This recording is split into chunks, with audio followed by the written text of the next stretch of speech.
ಸಲ್ಲಿಸ್ತೀನಿ. ಹೇಗಿದ್ದೀರಾ? ಹೊಸ ವರ್ಷ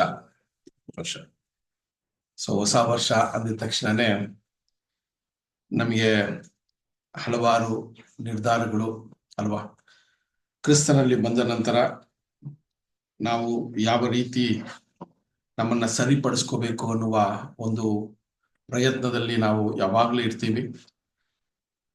ಆ ರೀತಿಯಲ್ಲಿ ಇದ್ದಾಗ ವರ್ಷಕ್ಕೊಮ್ಮೆ ಅಥವಾ ವರ್ಷಕ್ಕೆ 2 ಸರಿ ಈ ರೀತಿಯ ಒಂದು ನಿರ್ಧಾರಗಳನ್ನ ತಗೊಳ್ಳುವಂತ ಒಂದು ಉದ್ದೇಶ ಯಾವಾಗ್ಲೂ ನಮಗೆ ಸಿಗತ್ತೆ. ಒಂದು ನಮ್ಮ ಕರ್ತನ ಮರಣ, ಅದನ್ನ ನೆನೆಸ್ಕೊಂಡು ಆ ದಿನದಲ್ಲೂ ಕೂಡ ನಮ್ಮ ಒಂದು ಸಮರ್ಪಣೆಯ ಜೀವನವನ್ನ ಮತ್ತೆ ನಾವು ಸರಿಪಡಿಸ್ಕೊಳ್ಳೋದಕ್ಕೆ ಪ್ರಯತ್ನ ಮಾಡ್ತೀವಿ. ಅದು ಮಾತ್ರವಲ್ಲ, ಈ ಲೋಕದ ನಿಯಮದ ಪ್ರಕಾರ ವರ್ಷದ ಪ್ರಾರಂಭದಲ್ಲಿ ಈ ರೀತಿಯ ಒಂದು ನಿರ್ಧಾರಗಳನ್ನ ತಗೊಂಡು ಮತ್ತೆ ನಮ್ಮ ಸಮರ್ಪಣೆಯ ಜೀವನವನ್ನ ನಾವು ಸರಿಪಡಿಸ್ಕೊಳ್ಳೋದಕ್ಕೆ ಪ್ರಯತ್ನ ಮಾಡ್ತೀವಿ. ತುಂಬಾ ಒಳ್ಳೆಯ ವಿಷಯಗಳು. ಆ ರೀತಿಯಲ್ಲಿದ್ದಾಗ ಸಹೋದರರೇ, ನಾವು ಈ ಒಂದು ಸತ್ಯದ ಮಾರ್ಗಕ್ಕೆ ಬಂದ ನಂತರ ಅನೇಕ ರೀತಿಯ ನಿರ್ಧಾರಗಳನ್ನ ತಗೋಬೇಕು ಅಂತ ಸಹೋದರಗಳೇ ನಮ್ಗೆ ಒತ್ತಾಯ ಮಾಡ್ತಾರೆ ಅಲ್ವಾ? ನಿರ್ಧಾರಗಳನ್ನ ತಗೊಳ್ಳದೆ ಇರಬೇಡಿ ಅಂತ ಕೂಡ ಹೇಳ್ತಾರೆ. ಯಾಕಂದ್ರೆ ನಿರ್ಧಾರಗಳನ್ನ ತಗೊಳ್ಳದೆ ಇದ್ರೆ ನಾವು ಸರಿಪಡಿಸ್ಕೊಳ್ಳೋದಕ್ಕೆ ಅವಕಾಶಗಳು ಕಡಿಮೆ. ಅದರಿಂದ ಆದಷ್ಟು ನಿರ್ಧಾರಗಳನ್ನ ತಗೊಳ್ರಿ ಅಂತ ಹೇಳುವಂತ ಪರಿಸ್ಥಿತಿ. ಆ ನಿರ್ಧಾರಗಳನ್ನ ತಗೊಂಡಾಗ ಇನ್ನೂ ಒಂದು ವಿಶೇಷವಾದ ಒಂದು ಕಾರ್ಯ ಏನು ಅಂತ ನೋಡ್ಬೇಕಾದ್ರೆ, ನಮ್ಮನ್ನೇ ನಾವು ನ್ಯಾಯ ತೀರ್ಸ್ಕೋಬೇಕು ಅಲ್ವಾ? ನಮ್ಮನ್ನೇ ನಾವು ಜಡ್ಜ್ ಮಾಡ್ಕೋತೀವಿ. ದೇವರು ನಮ್ಮನ್ನ ಜಡ್ಜ್ ಮಾಡಲ್ಲ. ಯಾಕಂದ್ರೆ ಒಂದು ದೇವರಿಗೆ ಸಮರ್ಪಣೆ ಮಾಡಿರುವಂತ ವ್ಯಕ್ತಿಗೆ ಆತನ ಜೀವನವನ್ನ ಅಥವಾ ಆತನ ಸಮರ್ಪಣೆಯ ಜೀವನವನ್ನ ದೇವರಿಗೋಸ್ಕರ ಕೊಟ್ಟ ನಂತರ ಆತನು ತಗೊಂಡಿರುವಂತ ತೀರ್ಮಾನಗಳು, ನಿರ್ಧಾರಗಳು ಎಲ್ಲ ಕೂಡ ತುಂಬಾ ಒಂದು ಜವಾಬ್ದಾರಿಯುತವಾಗಿರ್ತದೆ. ತುಂಬಾ ಮುಖ್ಯವಾಗಿ ಅಲ್ವಾ? ಸುಮ್ಮನೆ ಹಂಗೆ ತಗೊಳಕ್ಕಾಗಲ್ಲ. ಯಾಕಂದ್ರೆ ಸಾಮಾನ್ಯವಾಗಿ ನಾವು ನಿರ್ಧಾರಗಳನ್ನ ತಗೊಂಡು 3 ತಿಂಗಳಾದ ನಂತರ ನಾವು ಹಿಂದಿರುಗಿ ನೋಡಿದಾಗ ಎಷ್ಟೋ ನಿರ್ಧಾರಗಳಲ್ಲಿ ನಾವು ವಿಫಲರಾಗಿರ್ತೀವಿ. ಎಷ್ಟೋ ನಿರ್ಧಾರಗಳ ಮೇಲೆ ಗಮನ ಇರಲ್ಲ ಅಲ್ವಾ? ಎಷ್ಟೋ ನಿರ್ಧಾರಗಳಲ್ಲಿ ನಾವು ಮಾಡಿಕೊಂಡಿರುವಂತ ಒಂದು ನಿರ್ಧಾರಗಳು ದೇವರ ಮುಂದೆ ಎಷ್ಟು ಭಯಭಕ್ತಿಯಿಂದ ಮಾಡ್ಕೋತೀವಿ ಅನ್ನೋದು ಕೂಡ ಸ್ವಲ್ಪ ನಮಗೆ ಯೋಚನೆ ಆಗತ್ತೆ ಅಲ್ವಾ ಸಹೋದರರೇ? ಅದಕ್ಕೇನೆ ವಚನ ಇರ್ತದೆ, ನೀನು ಯಾವುದೇ ಒಂದು ವ್ರತವನ್ನ ಅಥವಾ ನಿರ್ಧಾರವನ್ನ ತಗೋಬೇಕಾದ್ರೆ ಯೋಚನೆ ಮಾಡಿ ತಗೋ ಅಂತ ಹೇಳುವಂತ ಪರಿಸ್ಥಿತಿ. ಆ ರೀತಿಯಲ್ಲಿ ಸಹೋದರರೇ, ಈ ನಿರ್ಧಾರಗಳನ್ನ ತಗೋಬೇಕು ಅಂತ ಹೇಳುವಾಗ ನಮ್ಮ ಜೀವನದ ಒಂದೊಂದು ಕಾರ್ಯಗಳನ್ನ ಕೂಡ ನಾವು ಪರಿಶೀಲನೆ ಮಾಡಬೇಕಾಗಿರುವಂತ ಒಂದು ಹಂತಿಗೆ ನಾವು ಬಂದಿರ್ತೀವಿ. ಯಾಕಂತ ನೋಡ್ಬೇಕಾದ್ರೆ ಸ್ವಾಮಿಯ ಮಾತುಗಳು ಯಾವ ರೀತಿಯ ಒಂದು ಆಲೋಚನೆಯನ್ನ, ಯಾವ ರೀತಿಯ ಒಂದು ಎಚ್ಚರವನ್ನ ನಮಗೆ ಕೊಡ್ತದೆ ಅಂತ ನೋಡ್ಬೇಕಾದ್ರೆ, ನಾವು ಓದಿದಂತ ಈ ಒಂದು ವಾಕ್ಯದಲ್ಲಿ ಸ್ವಾಮಿ ಮಾತನಾಡುವ ಮಾತನ್ನ ನೋಡಿದಾಗ ಫರಿಸಾಯರಿಗೆ, ಸದಿಸಾಯರಿಗೆ ಅವರು ಕೊಟ್ಟಂತ ಒಂದು ವಾರ್ನಿಂಗ್ ಅಂತ ನೋಡ್ಬೇಕಾದ್ರೆ ಅಲ್ಲಿ ಹೇಳ್ತಾರೆ, ನಿಮ್ಮ ಮಾತುಗಳಿಂದಾನೇ ನಿಮಗೆ ತೀರ್ಪಾಗುವುದು ಅಂತ ಹೇಳ್ತಾರೆ. ತುಂಬಾ ಮುಖ್ಯವಾಗಿ ಅಲ್ವಾ? ಆ ವಚನವನ್ನ ಇನ್ನೊಂದ್ಸರಿ ಕೂಡ ಓದೋಣ. 12ನೇ ಅಧ್ಯಾಯ 36 ಮತ್ತು 37 ವಚನಗಳನ್ನ ಓದಿ ನಾವು ಈ ಪಾಠದೊಳಗೆ ಹೋಗೋಣ. ಇದರ ಒಂದು ಮುಖ್ಯವಾದ ಸಾರಾಂಶವನ್ನ ಕೂಡ ನಾವು ನೋಡೋಣ ಸಹೋದರ. ಇದಲ್ಲದೆ ನಾನು ನಿಮಗೆ ಹೇಳುವುದೇನೆಂದರೆ, ಮನುಷ್ಯರು ಸುಮ್ಮನೆ ಆಡುವ ಪ್ರತಿಯೊಂದು ಮಾತಿನ ವಿಷಯವಾಗಿ ನ್ಯಾಯ ವಿಚಾರಣೆಯ ದಿನದಲ್ಲಿ ಉತ್ತರ ಕೊಡಬೇಕು. ಸಿಂಪಲ್ ಏನ? ಮನುಷ್ಯರು ಸುಮ್ಮನೆ ಆಡುವ ಮಾತಲ್ಲಿ ಅವರಿಗೆ ನ್ಯಾಯ ವಿಚಾರಣೆಯ ಸಮಯದಲ್ಲಿ ತೀರ್ಪು ಮಾಡಲಾಗತ್ತೆ ಅಲ್ವಾ? They will be judged. ಸ್ವಾಮಿ ಇದನ್ನ ಹೇಳುವಾಗ ಸುಮ್ಮನೆ ಆಡುವ ಮಾತು ಅಂತ ನಾವು ಈ ಒಂದು ವಿಷಯವಾಗಿ ಓದುವಾಗ ಆಂಗ್ಲ ಭಾಷೆಯಲ್ಲಿ ಐಡಲ್ ವರ್ಡ್ ಅಂತಾರೆ. ಸುಮ್ಮನೆ ಇರುವ ಮಾತು ಅಥವಾ ಐಡಲ್ ವರ್ಡ್ ಅಂತಾರೆ. ಇದನ್ನ ಸ್ವಲ್ಪ ನಾವು ಪರಿಶೀಲನೆ ಮಾಡಿ ನೋಡ್ಬೇಕಾದ್ರೆ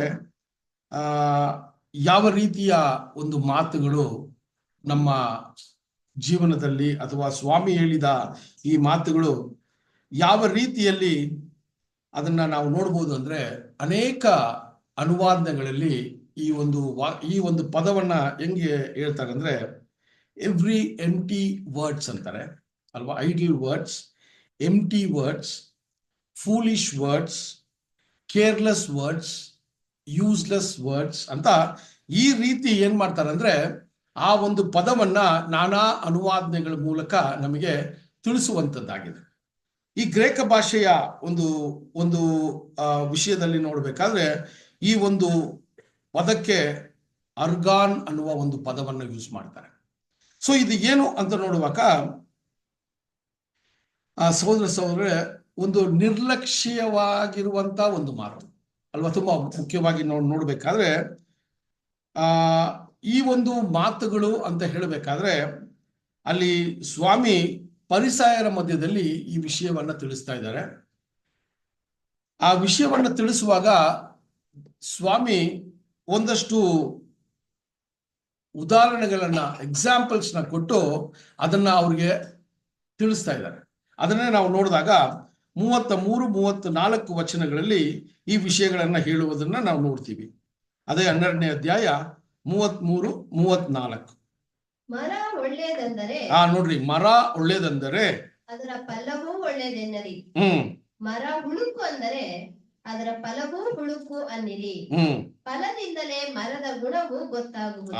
ಸೊ ಈ ಒಂದು ಎಕ್ಸಾಂಪಲ್ ನ ಕೊಟ್ಟು ಪರಿಸಾಯರಿಗೆ ಏನ್ ತಿಳಿಸ್ತಾ ಇದ್ದಾರೆ ಅಂದ್ರೆ ನಿಮ್ಮ ಮಾತುಗಳು, ನೀವು ಹಾಡುವ ಮಾತುಗಳು, ಅದರಿಂದಾನೇ ನಿಮಗೆ ಒಂದು ತೀರ್ಪು ಉಂಟಾಗುವುದು ಆ ಒಂದು ಜಡ್ಜ್ಮೆಂಟ್ ಡೇ ಅಲ್ಲಿ ಅಂತ ಕೂಡ ಅಲ್ಲಿ ಹೇಳೋದನ್ನ ನೋಡ್ತೀವಿ ಸಹೋದರರೇ.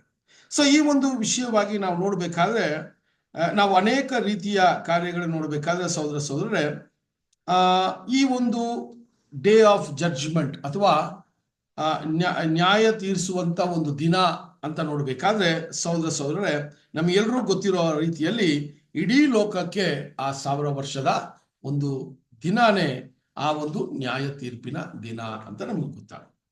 ಸೊ ಅದರಿಂದ ಆ ನ್ಯಾಯ ತೀರ್ಪಿನ ವಿಚಾರವಾಗಿ ನಮಗೆ ಅನೇಕ ವಿಷಯಗಳು ನಮಗೆ ಆಗ್ಲೇ ಗೊತ್ತಿರುವಂತದ್ದಾಗಿರೋದ್ರಿಂದ ನಾವು ಈ ಒಂದು ಪಾಠದಲ್ಲಿ ಹಂಗೆ ಮುಂದುವರಿಯೋಣ. ಯಾಕಂದ್ರೆ ನ್ಯಾಯ ತೀರ್ಪಿನ ದಿನ ಅಂತ ಹೇಳಿದಾಗ ಲೋಕಕ್ಕೆ ನಾನಾ ರೀತಿಯ ಭಯ ಬೀದಿ ಇರುವಂತ ಸಮಯ ಅಲ್ವಾ.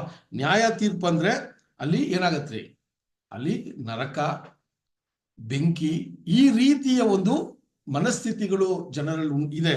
ಆದ್ರೆ ನಮಗೆ ಈ ನ್ಯಾಯ ತೀರ್ಪಿನ ದಿನ ಅಂತ ನೋಡ್ಬೇಕಾದ್ರೆ ಅದು ಯಾವ ರೀತಿ ಇರ್ತದೆ ಅಂದ್ರೆ it is a day of trial and testing. ತುಂಬಾ ಮುಖ್ಯವಾಗಿ ಒಂದು ಟ್ರಯಲ್ ನಡೆಸ್ತಾರೆ, ಅದಾದ ನಂತರ ಒಂದು ವೆಡಿಕ್ಟ್ ನ ಕೊಡ್ತಾರೆ. ಇದು ಸಾಮಾನ್ಯವಾಗಿ ನಾವು ಈಗಿರುವಂತ ನ್ಯಾಯಾಲಯಗಳಲ್ಲಿ ಕೂಡ ಇದೇ ರೀತಿಯ ವಿಚಾರ ನಡೀತದೆ ಅಲ್ವಾ. ಸೊ ಒಂದು ಕೇಸು ಅಂತ ಹೋದಾಗ, ಯಾವುದೋ ಒಂದು ದೂರು ಅಂತ ಕೊಟ್ಟಾಗ ಅದರಲ್ಲಿ ಫಸ್ಟ್ ನ್ಯಾಯ ವಿಚಾರಣೆ ನಡೀತದೆ ಅಲ್ವಾ. ಆ ಟ್ರಯಲ್ ಪೀರಿಯಡ್ ಇರ್ತದೆ. ಆ ನ್ಯಾಯ ವಿಚಾರಣೆಯಲ್ಲಿ ಯಾವುದು ಸರಿ, ಯಾವುದು ಯೋಗ್ಯವು, ಯಾವುದು ನ್ಯಾಯವಾದದ್ದು ಅಂತ ನೋಡಿ ಅಲ್ಲಿಗೆ ಒಂದು ಕನ್ಕ್ಲೂಷನ್ ನ ಒಂದು ವೆಡಿಕ್ಟ್ ನ ಕೊಡ್ತಾರೆ. ಸೊ ಅದೇ ರೀತಿಯಲ್ಲಿನೇ ತಂದೆಯಾದ ದೇವರ ನಿಯಮ ಕೂಡ ನಾವು ನೋಡ್ಬೇಕಾದ್ರೆ ಈ ಒಂದು ಇಡೀ ಲೋಕಕ್ಕೆ ನ್ಯಾಯ ತೀರ್ಪಿನ ಒಂದು ದಿನವು ದೇವರು ಇಟ್ಟಿದ್ದಾರೆ ಅನ್ನೋದನ್ನ ಕೂಡ ನಾವು ನೋಡಬಹುದು. ಸೊ ಆಗಿರುವಾಗ ಸಹೋದರರೇ ಈ ನ್ಯಾಯ ತೀರ್ಪಿನ ದಿನವನ್ನ ನಾವು ನೋಡ್ಬೇಕಾದ್ರೆ ಆದಾಮ್ ಮತ್ತು ಅವ್ವಳಿಗೆ ಈ ನ್ಯಾಯ ತೀರ್ಪಿನ ದಿನ ಅಂತ ನಾವು ನೋಡ್ಬೇಕಾದ್ರೆ ಆ ಒಂದು ಅವರು ಜೀವಿಸಿದ ಜೀವನದಲ್ಲಿ ಅವ್ರಿಗೆ ಒಂದು ನ್ಯಾಯ ತೀರ್ಪು ನಡೀತು ಅಲ್ವಾ. ಸೊ ಒಂದು ಟ್ರಯಲ್ ಪೀರಿಯಡ್ ನಡೀತು. ಅಲ್ಲಿ ಏನಂದ್ರೆ ಆ ದೇವರ ಆಜ್ಞೆಗಳಿಗೆ ಅವರು ವಿಧೇಯರಾಗಿರ್ಬೇಕು ಅಂತ ಒಂದು ಕಾಲ ಅವಕಾಶವನ್ನ ಕೊಟ್ಟರು. ಆ ಅವಕಾಶದಲ್ಲಿ ಅವರು ವಿಫಲರಾದದ್ರಿಂದ ಅವ್ರು ಏನ್ ಮಾಡಿದ್ರು ಅಂದ್ರೆ ಒಂದು ಸೆಂಟೆನ್ಸ್ ನ ಪ್ರೊನೌನ್ಸ್ ಮಾಡಿದ್ರು ದೇವರು, ನೀನು ಸಾಯುವೆ ಸಾಯಿ. ಸೊ ಈ ರೀತಿಯ ಒಂದು ವಿಷಯಗಳನ್ನ ನಾವು ನೋಡಿದಾಗ ಸರಿ, ಹಂಗಿದ್ದಾಗ ಆದಾಮಿಗೆ ಕೊಟ್ಟಂತ ಈ ಒಂದು ತೀರ್ಪು ಇಡೀ ಮನುಷ್ಯ ಲೋಕಕ್ಕೆ ಕೂಡ ಇದು ಅನುಗುಣವಾಗತ್ತಲ್ಲ ಅಥವಾ ಇದೇ ಸರಿಯಾದದ್ದಲ್ಲ, ಮತ್ತೆ ಯಾಕೆ ಇನ್ನೊಂದು ಟ್ರಯಲ್ ಪೀರಿಯಡ್ ನ ದೇವರು ಲೋಕಕ್ಕೆ ಇಡ್ತಾರೆ ಅಂತ ನೋಡ್ಬೇಕಾದ್ರೆ ಸಹೋದರರೇ ನಾವು ನೋಡಿದಾಗ ದೇವರು ಅವರ ಒಂದು ಚಿತ್ತಕ್ಕೆ ಅನುಸಾರವಾಗಿ ನಡೆಸುವಾಗ ಒಬ್ಬ ವ್ಯಕ್ತಿಯಿಂದ ಮರಣ ಉಂಟಾಯಿತು, ಇನ್ನೊಬ್ಬ ವ್ಯಕ್ತಿಯಿಂದ ಜೀವನ ಬಂತು.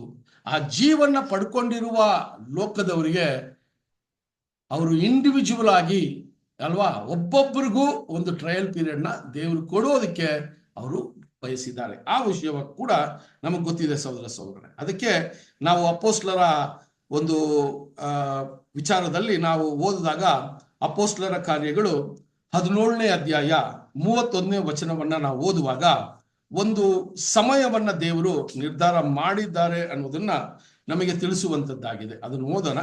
ಅಪೊಸ್ತಲರ ಕಾರ್ಯಗಳು 17ನೇ ಅಧ್ಯಾಯ 31ನೇ ವಚನ.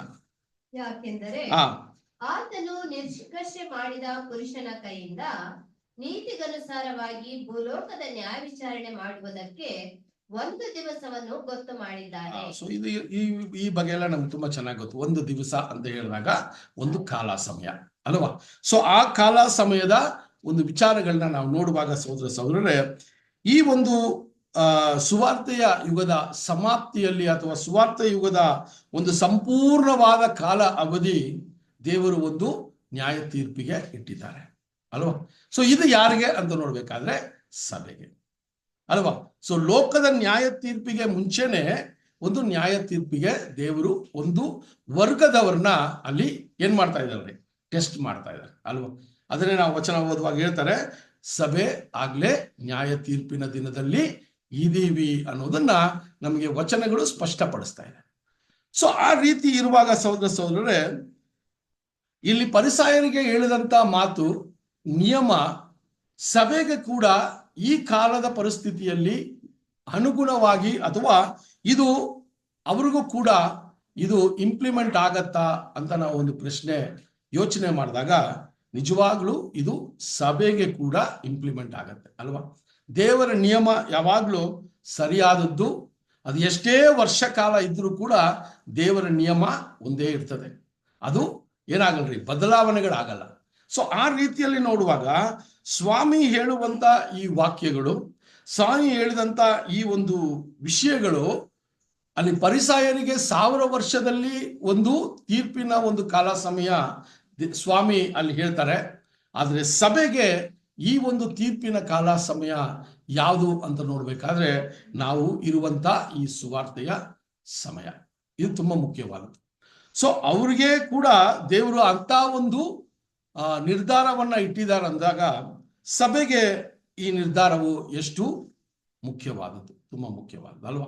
ಸೊ ನಾವು ಹಾಡುವ ಮಾತುಗಳು ಅಂತ ನಾವು ನೋಡಿದಾಗ ನಾವು ಎಷ್ಟೋ ಸಮಯಗಳಲ್ಲಿ ನಾವು ದಿನನಿತ್ಯ ನಮ್ಮ ಜೀವನದ ಮಾತುಗಳನ್ನ ಪರಿಶೀಲನೆ ಮಾಡಿ ನೋಡಿದಾಗ ಅಥವಾ ರೆಕಾರ್ಡ್ ಮಾಡಿ ನಾವು ನೋಡಿದಾಗ ಎಷ್ಟೋ ಮಾತುಗಳು ಏನಿಲ್ಲ ರೀ, ಬೇಕಾಗಿಲ್ಲದೆ ಇರೋ ಮಾತುಗಳು ಅಧಿಕವಾಗಿ ಇರ್ತದೆ ಅಲ್ವಾ.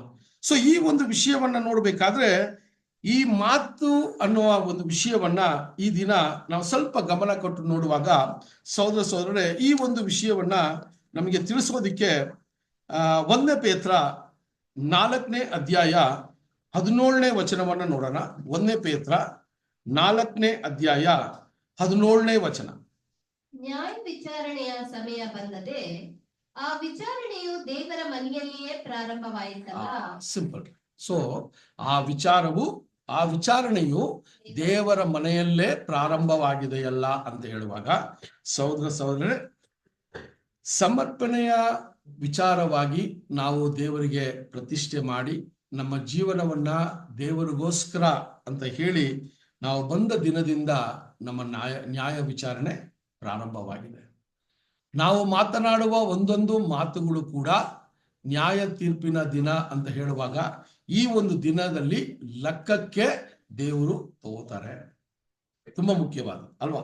ಸೊ ಲೆಕ್ಕಕ್ಕೆ ತಗೋತಾರೆ ಅಂತ ಹೇಳುವಾಗ ಸಹೋದರ ಸಹೋದರರೇ, ನಾವು ಹಾಡುವ ಮಾತುಗಳಲ್ಲಿ ಎಷ್ಟು ಆ ಮಾತುಗಳಿಂದ ಪರಿಣಾಮ ಬೀಳುತ್ತೆ, ನಾವು ಮಾತನಾಡುವ ಮಾತುಗಳಿಂದ ಯಾವ ರೀತಿಯ ಪರಿಣಾಮ ಬೇರೆಯೊಬ್ಬರ ಮೇಲೆ ಬೀಳ್ತದೆ, ಇದು ತುಂಬಾ ಮುಖ್ಯವಾದ. ಅದನ್ನೇ ಹೇಳ್ತಾರೆ ಅಲ್ವಾ. ನಮ್ಮ ಹೃದಯ ತುಂಬಿರುವಂತ ಒಂದು ವಿಷಯದಿಂದ ಬರುವಂತದ್ದೇ ನಮ್ಮ ಮಾತುಗಳು ಅಂತ ಕೂಡ ನಾವು ಒಂದು ವಚನ ಕೂಡ ಓದೋಣ. ಮತ್ತಾಯ 12ನೇ ಅಧ್ಯಾಯದಲ್ಲಿ ಈ ವಿಷಯವನ್ನ ಕೂಡ ಹೇಳ್ತಾರೆ. ಸಾರಿ 12, ಇಲ್ಲಾಂದ್ರೆ ಲೂಕನ ಸುವಾರ್ತೆ ಕೂಡ ಓದಿ. ಲೂಕನ ಸುವಾರ್ತೆ 6ನೇ ಅಧ್ಯಾಯ 43ರಿಂದ 45 ವಚನ ಕೂಡ ಓದಿ. ಇದೇ ಸಾರಾಂಶವನ್ನ ಅಲ್ಲೂ ಕೂಡ ಸ್ವಾಮಿ ಅಲ್ಲಿ ತಿಳಿಸುವಂತದ್ದಾಗಿದೆ. ಲೂಕನ ಸುವಾರ್ತೆ 6ನೇ ಅಧ್ಯಾಯ 43ರಿಂದ 45 ವಚನ.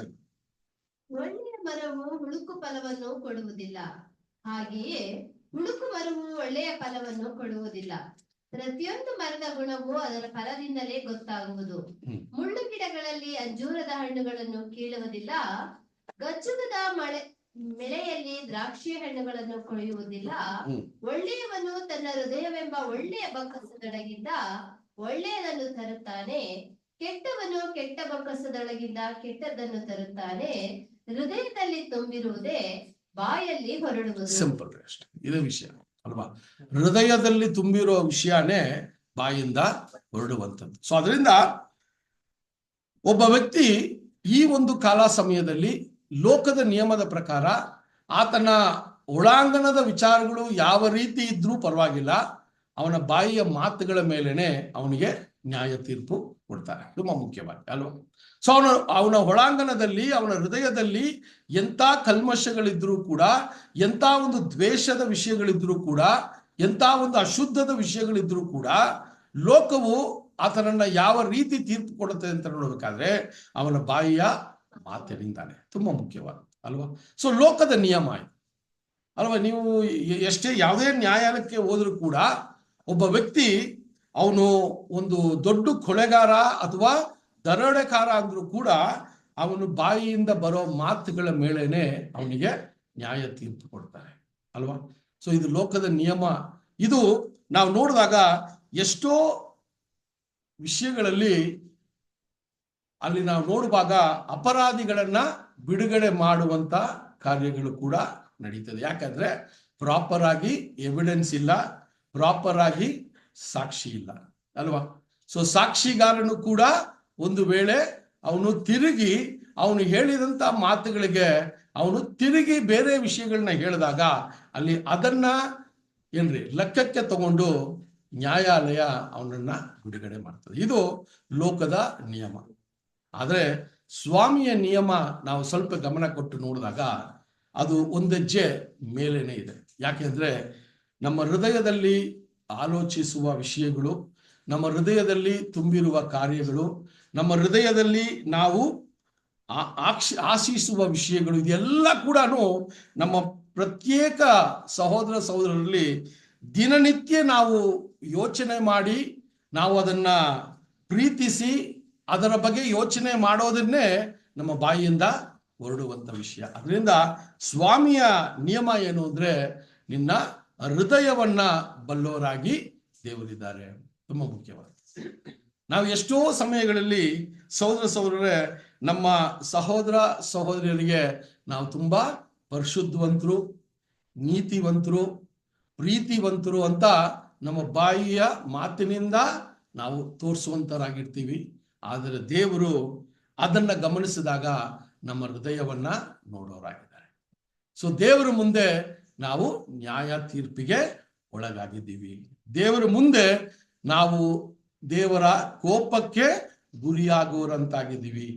ಒಂದು ವೇಳೆ ನಮ್ಮ ಮನಸ್ಸಿನಲ್ಲಿ ಇರುವಂತ ಕಹಿ ಅಥವಾ ನಮ್ಮ ಮನಸ್ಸಿನಲ್ಲಿ ಇರುವಂತ ಹಗೆತನ ಇದನ್ನ ಡೈರೆಕ್ಟ್ ಆಗಿ ಹೇಳ್ಬಿಟ್ಟಿದ್ರೆ ನಾನು ಏನಾಗ್ತಾ ಇರ್ಲಿಲ್ಲ ದೇವ್ರ ಮುಂದೆ, ಹಿಪೋಕ್ರೈಟ್ ಆಗ್ತಾ ಇರ್ಲಿಲ್ಲ ಅಲ್ವಾ?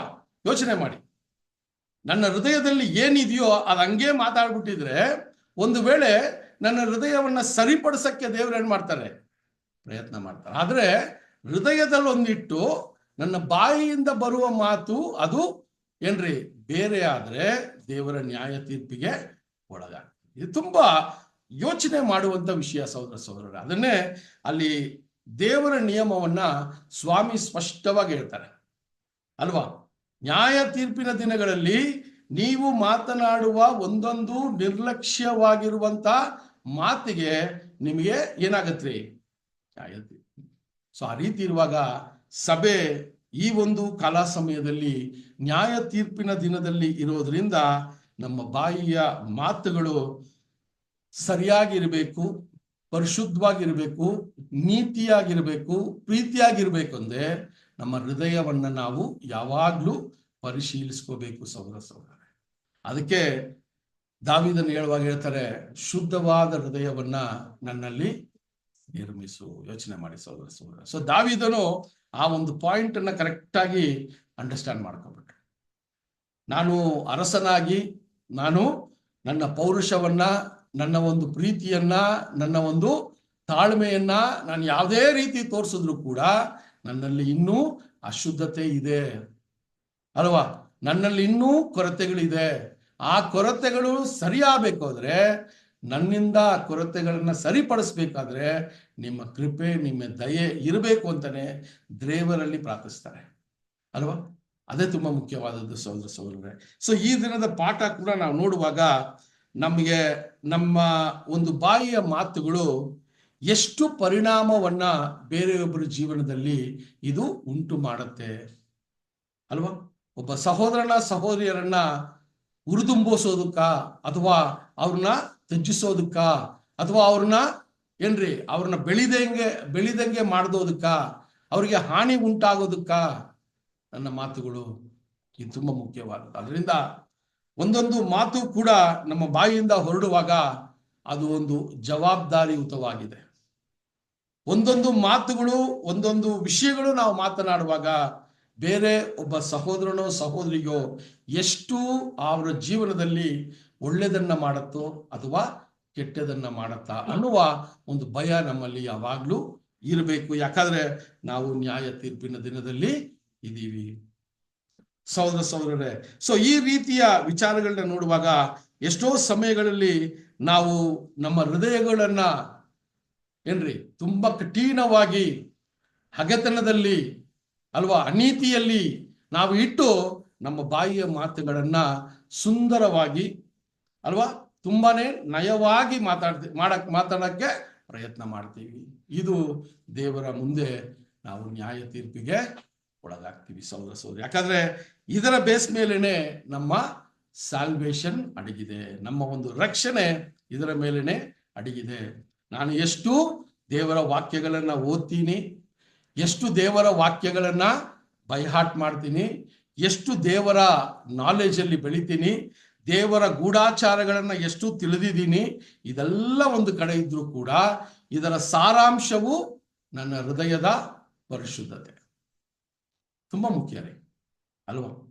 ದೇವರು ಎಲ್ಲ ಒಟ್ಟುಗೂಡಿಸಿ ಅವರು ನ್ಯಾಯ ತೀರ್ಪು ಅಂತ ನನಗೆ ಕೊಟ್ಟಾಗ ಅದು ಯಾವುದರ ಬೇಸ್ ಮೇಲೆ ಇರ್ತದೆ ಅಂದ್ರೆ, ನಿನಗೆ ಕೊಟ್ಟ ಈ ನಾಲೆಜು, ಈ ಅರಿವು ಅಲ್ವಾ, ದೇವರ ತುಂಬಾ ಗೂಢಾಚಾರದ ವಿಷಯಗಳು, ತುಂಬಾ ಸೀಕ್ರೆಟ್ಸು, ಮಿಸ್ಟ್ರೀಸು ಅಲ್ವಾ, ಪ್ರಾಫೆಸೀಸು, ರೆವಲೇಷನ್ಸು, ಇದೆಲ್ಲ ನಿನಗೆ ಏನಕ್ಕೆ ಕೊಟ್ಟೆ ಅಂದ್ರೆ, ನೀನು ಇದನ್ನೆಲ್ಲ ನೋಡಿ ನನ್ನ ಒಂದು ಆಲ್ಮೈಟಿನೆಸ್ನ ನೀನು ಅಂಡರ್ಸ್ಟ್ಯಾಂಡ್ ಮಾಡ್ಕೋಬೇಕು, ನನ್ನ ಚಿತ್ತವನ್ನ ನೀನು ಅಂಡರ್ಸ್ಟ್ಯಾಂಡ್ ಮಾಡ್ಕೋಬೇಕು.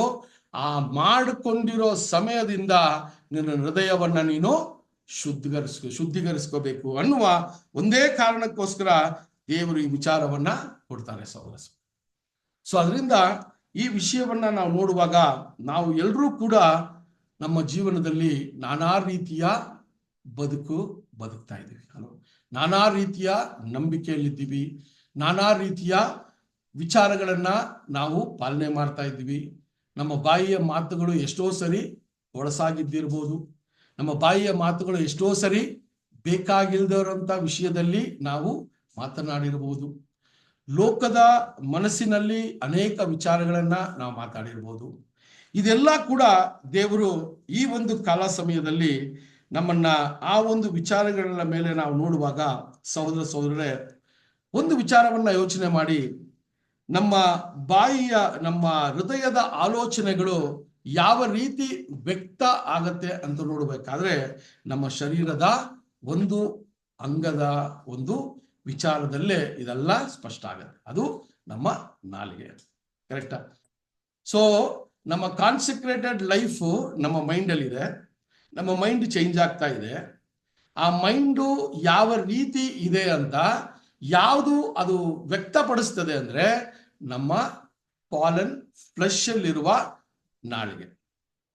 ಸರಿನಾ? ಇದು ತುಂಬಾ ಮುಖ್ಯವಾದದ್ದು. ಸೊ ಆ ನಾಲಿಗೆ ಕೂಡ ಏನ್ರಿ ತುಂಬಾ ಏನ್ರಿ ವಚನ ಹೇಳ್ತದೆ, ರೊಂಬ ಕಿರಿಕುಳ್ಳದು ಅಂತ ಹೇಳ್ತಾರೆ ಕನ್ನಡ ತಮಿಳಲ್ಲಿ ಅಲ್ವಾ. ಅದು ಚಿಕ್ಕ ಅಂಗ ಇದ್ರೂ ಕೂಡ ಅದಕ್ಕೆ ಒಂದು ಎಕ್ಸಾಂಪಲ್ ಕೊಡ್ತಾರೆ.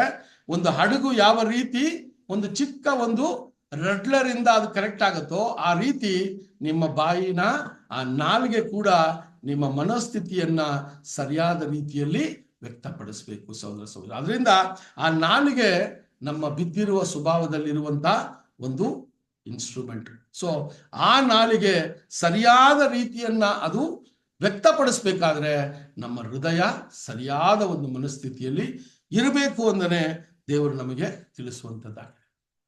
ಸಹೋದರ ಸಹೋದರರೇ, ಈ ರೀತಿಯಲ್ಲಿ ನೋಡುವಾಗ ಲೋಕವನ್ನ ಅವರ ಮಾತುಗಳಿಂದ ದೇವರು ನ್ಯಾಯ ತೀರ್ಪು ಕೊಡ್ತಾರೆ ಅನ್ನೋದನ್ನ ನಾವು ನೋಡಿದ್ವಿ. ಸಭೆಯ ಒಂದೊಂದು ಸಹೋದರ ಸಹೋದರಿಯರನ್ನ ಯಾವ ರೀತಿಯ ಒಂದು ವಿಷಯದಲ್ಲಿ ದೇವರು ತೀರ್ಪನ್ನ ಕೊಡ್ತಾರೆ ಅಂತ ನೋಡ್ಬೇಕಾದ್ರೆ ಸಹೋದರ ಸಹೋದರರೇ, ದೇವರ ಆತ್ಮವನ್ನ ಪಡ್ಕೊಂಡಿರೋ ನಾವು, ದೇವರು ನಮ್ಮ ಆತ್ಮವನ್ನ ನೋಡ್ತಾರೆ, ನಮ್ಮ ಸ್ಪಿರಿಟ್ ನ ನೋಡ್ತಾರೆ, ನಮ್ಮ ಉದ್ದೇಶಗಳನ್ನ ನೋಡ್ತಾರೆ, ನಮ್ಮ ಇಂಟೆನ್ಷನ್ಸ್ ನ ನೋಡ್ತಾರೆ. ತುಂಬಾ ಮುಖ್ಯವಾದದ್ದು. ಈ ಇಂಟೆನ್ಷನ್ಸ್ ಹೆಂಗೆ ಉತ್ಪತ್ತಿ ಆಗತ್ತೆ ಅಂತ ನೋಡ್ಬೇಕಾದ್ರೆ ನಾವು ಕ್ರಿಸ್ತನಲ್ಲಿ ಬಂದ ನಂತರ ದೇವರ ವಾಕ್ಯದ ಫೌಂಡೇಶನ್ ಮೇಲೆ ನಮ್ಮ ಇಂಟೆನ್ಷನ್ಸು ಉತ್ಪತ್ತಿ ಆಗ್ಬೇಕು. ತುಂಬಾ ಮುಖ್ಯ. ಈ ದೇವರ ವಾಕ್ಯದ ಅಡಿಪಾಯ ನಮ್ಮಲ್ಲಿ ಇಲ್ಲ ಅಂದ್ರೆ ನಮ್ಮ ಇಂಟೆನ್ಷನ್ಸು ಬೇರೆ ರೀತಿಯಾಗೇ ಇರ್ತದೆ. ದೇವರ ವಾಕ್ಯದ ಅಡಿಯಲ್ಲಿ ಇದ್ರೆ ಮಾತ್ರ ದೇವರ ನಿಯಮದ ಪ್ರಕಾರ ನಮ್ಮ ಇಂಟೆನ್ಷನ್ಸು ವ್ಯಕ್ತ ಆಗುತ್ತೆ. ಇದು ತುಂಬಾ ಏನ್ರಿ ಸ್ವಲ್ಪ ಆಳವಾಗಿ ಚಿಂತಿಸುವ ಒಂದು ವಿಷಯ. ನಾವು ಇದ್ರ ಮೇಲೆ ಅಷ್ಟು ಗಮನ ಕೊಡಲ್ಲ. ಯೂಶುವಲ್ ಆಗಿ ಮಾತಾಡ್ಬಿಟ್ಟೆ, ಅವ್ರಿಗೇನೋ ಅವ್ರ ಮೇಲೆ ಏನೋ ಕೋಪ ಆಯ್ತು ಮಾತಾಡ್ಬಿಟ್ಟೆ ಅಂತ ಹೇಳ್ತೀವಿ ಅಲ್ವಾ. ಸೊ ಎಷ್ಟೋ ಸರಿ ನಾವು ನೋಡಿದಾಗ ಒಬ್ಬರ ಮೇಲೆ ನಾವು ಏನಾದ್ರೂ ಒಂದು ವಿಷಯ ಹೇಳಿದಾಗ ಸುಮ್ಮನೆ ನಿನಗೆ ಗೊತ್ತಾಗ್ಲಿ ಅಂತ ಹೇಳಿದೆ ಅಂತ ಹೇಳ್ತಾರೆ ಅಲ್ವಾ. ಇನ್ನು ನೋಡಿದ್ವಿ, ಅನುಭವ ಪಟ್ಟಿದೀವಿ ಅಲ್ವಾ. ಸೊ ಯಾವುದೋ ಒಂದು ವಿಚಾರವನ್ನ ಒಬ್ಬರ ಮೇಲೆ ದೂರ ಹೇಳೋದು ಅಥವಾ ಒಬ್ಬರ ಮೇಲೆ ನಾವು ಚಾಡಿ ಹೇಳುವಾಗ ಬೇರೆಯೊಬ್ರು ಸಹೋದರ ಹತ್ರ ಅದನ್ನು ಹೇಳುವಾಗ ಅದನ್ನ ಆದ್ಮೇಲೆ ಸುಮ್ಮನೆ ಹೇಳ್ದೆ ಅಂತ ಹೇಳ್ತಾರೆ. ಆದ್ರೆ ದೇವರು ನಿನ್ನ ಉದ್ದೇಶವನ್ನು ನೋಡ್ತಾರೆ. ಯಾವ ಉದ್ದೇಶದಿಂದ ಅದನ್ನ ನೀನು ಹೇಳಿದ್ಯಾ ಅಂತ. ನಿನಗೆ ಆಗ್ಲೇ ತೀರ್ಪು ನಿನಗೆ ಆಗಿದೆ. ನೀನು ಸುಮ್ಮನೆ ಹೇಳಿದ್ರು ನಿನ್ನ ಇಂಟೆನ್ಷನ್ಸ್ ಏನಾಗಿತ್ತು? ತಪ್ಪಾಗಿತ್ತು. ದೇವರ ನಿಯಮದ ಪ್ರಕಾರ ನಿನ್ನ ಇಂಟೆನ್ಷನ್ಸ್ ಇರಲಿಲ್ಲ. ಇದು ತುಂಬಾ ಮುಖ್ಯ ಸಹೋದರ ಸಹೋದರ. ಅದರಿಂದ ನಮ್ಮ ಬಾಯಿಯ ಮಾತು ನ್ಯಾಯ ತೀರ್ಪಿಗೆ ದೇವರು ಇಟ್ಟಿದ್ದಾರೆ ಅಂದ್ರೆ ನಮ್ಮ ಹೃದಯದ ಆಳದಲ್ಲಿ ನಮ್ಮ ಆತ್ಮವು ಯಾವ ರೀತಿ ವರ್ಕ್ ಆಗುತ್ತೆ. ಹೌ ಇಸ್ ಯುವರ್ ಸ್ಪಿರಿಟ್ ಅಲ್ವಾ. ಸೊ ಒಬ್ಬ ವ್ಯಕ್ತಿಯನ್ನ ನೋಡಿದಾಗ ಆತನ ಸ್ಪಿರಿಟ್ ಸರಿ ಇಲ್ಲಪ್ಪ ಅಂತ ಹೇಳ್ತೀವಿ. ಏನಂದ್ರೆ ಅವನ ಮನಸ್ಥಿತಿ ಸರಿ ಇಲ್ಲ ಅಂತ ಹೇಳ್ತೀವಿ. ಒಂದು ಇರುವಂತ ಮನಸ್ಥಿತಿ, ಒಂದು ಹಗೆತನ ಇರುವಂತ ಮನಸ್ಥಿತಿ, ಅಥವಾ ಒಂದು ಹಗೆತನದಲ್ಲಿ ನಿಷ್ಠೂರತೆ ಇರುವಂತ ಒಂದು ಮನಸ್ಥಿತಿ. ಆವಾಗ ನಾವು ಹೇಳ್ತೀವಿ ಅಂದ್ರೆ ಅವನ ಜೊತೆ ಇರ್ಬೇಕಾದ್ರೆ ಅವನ ಸ್ಪಿರಿಟ್ ಸರಿಯಾಗಿಲ್ಲ ಅಂತ ಹೇಳ್ತೀವಿ ಅಲ್ವಾ.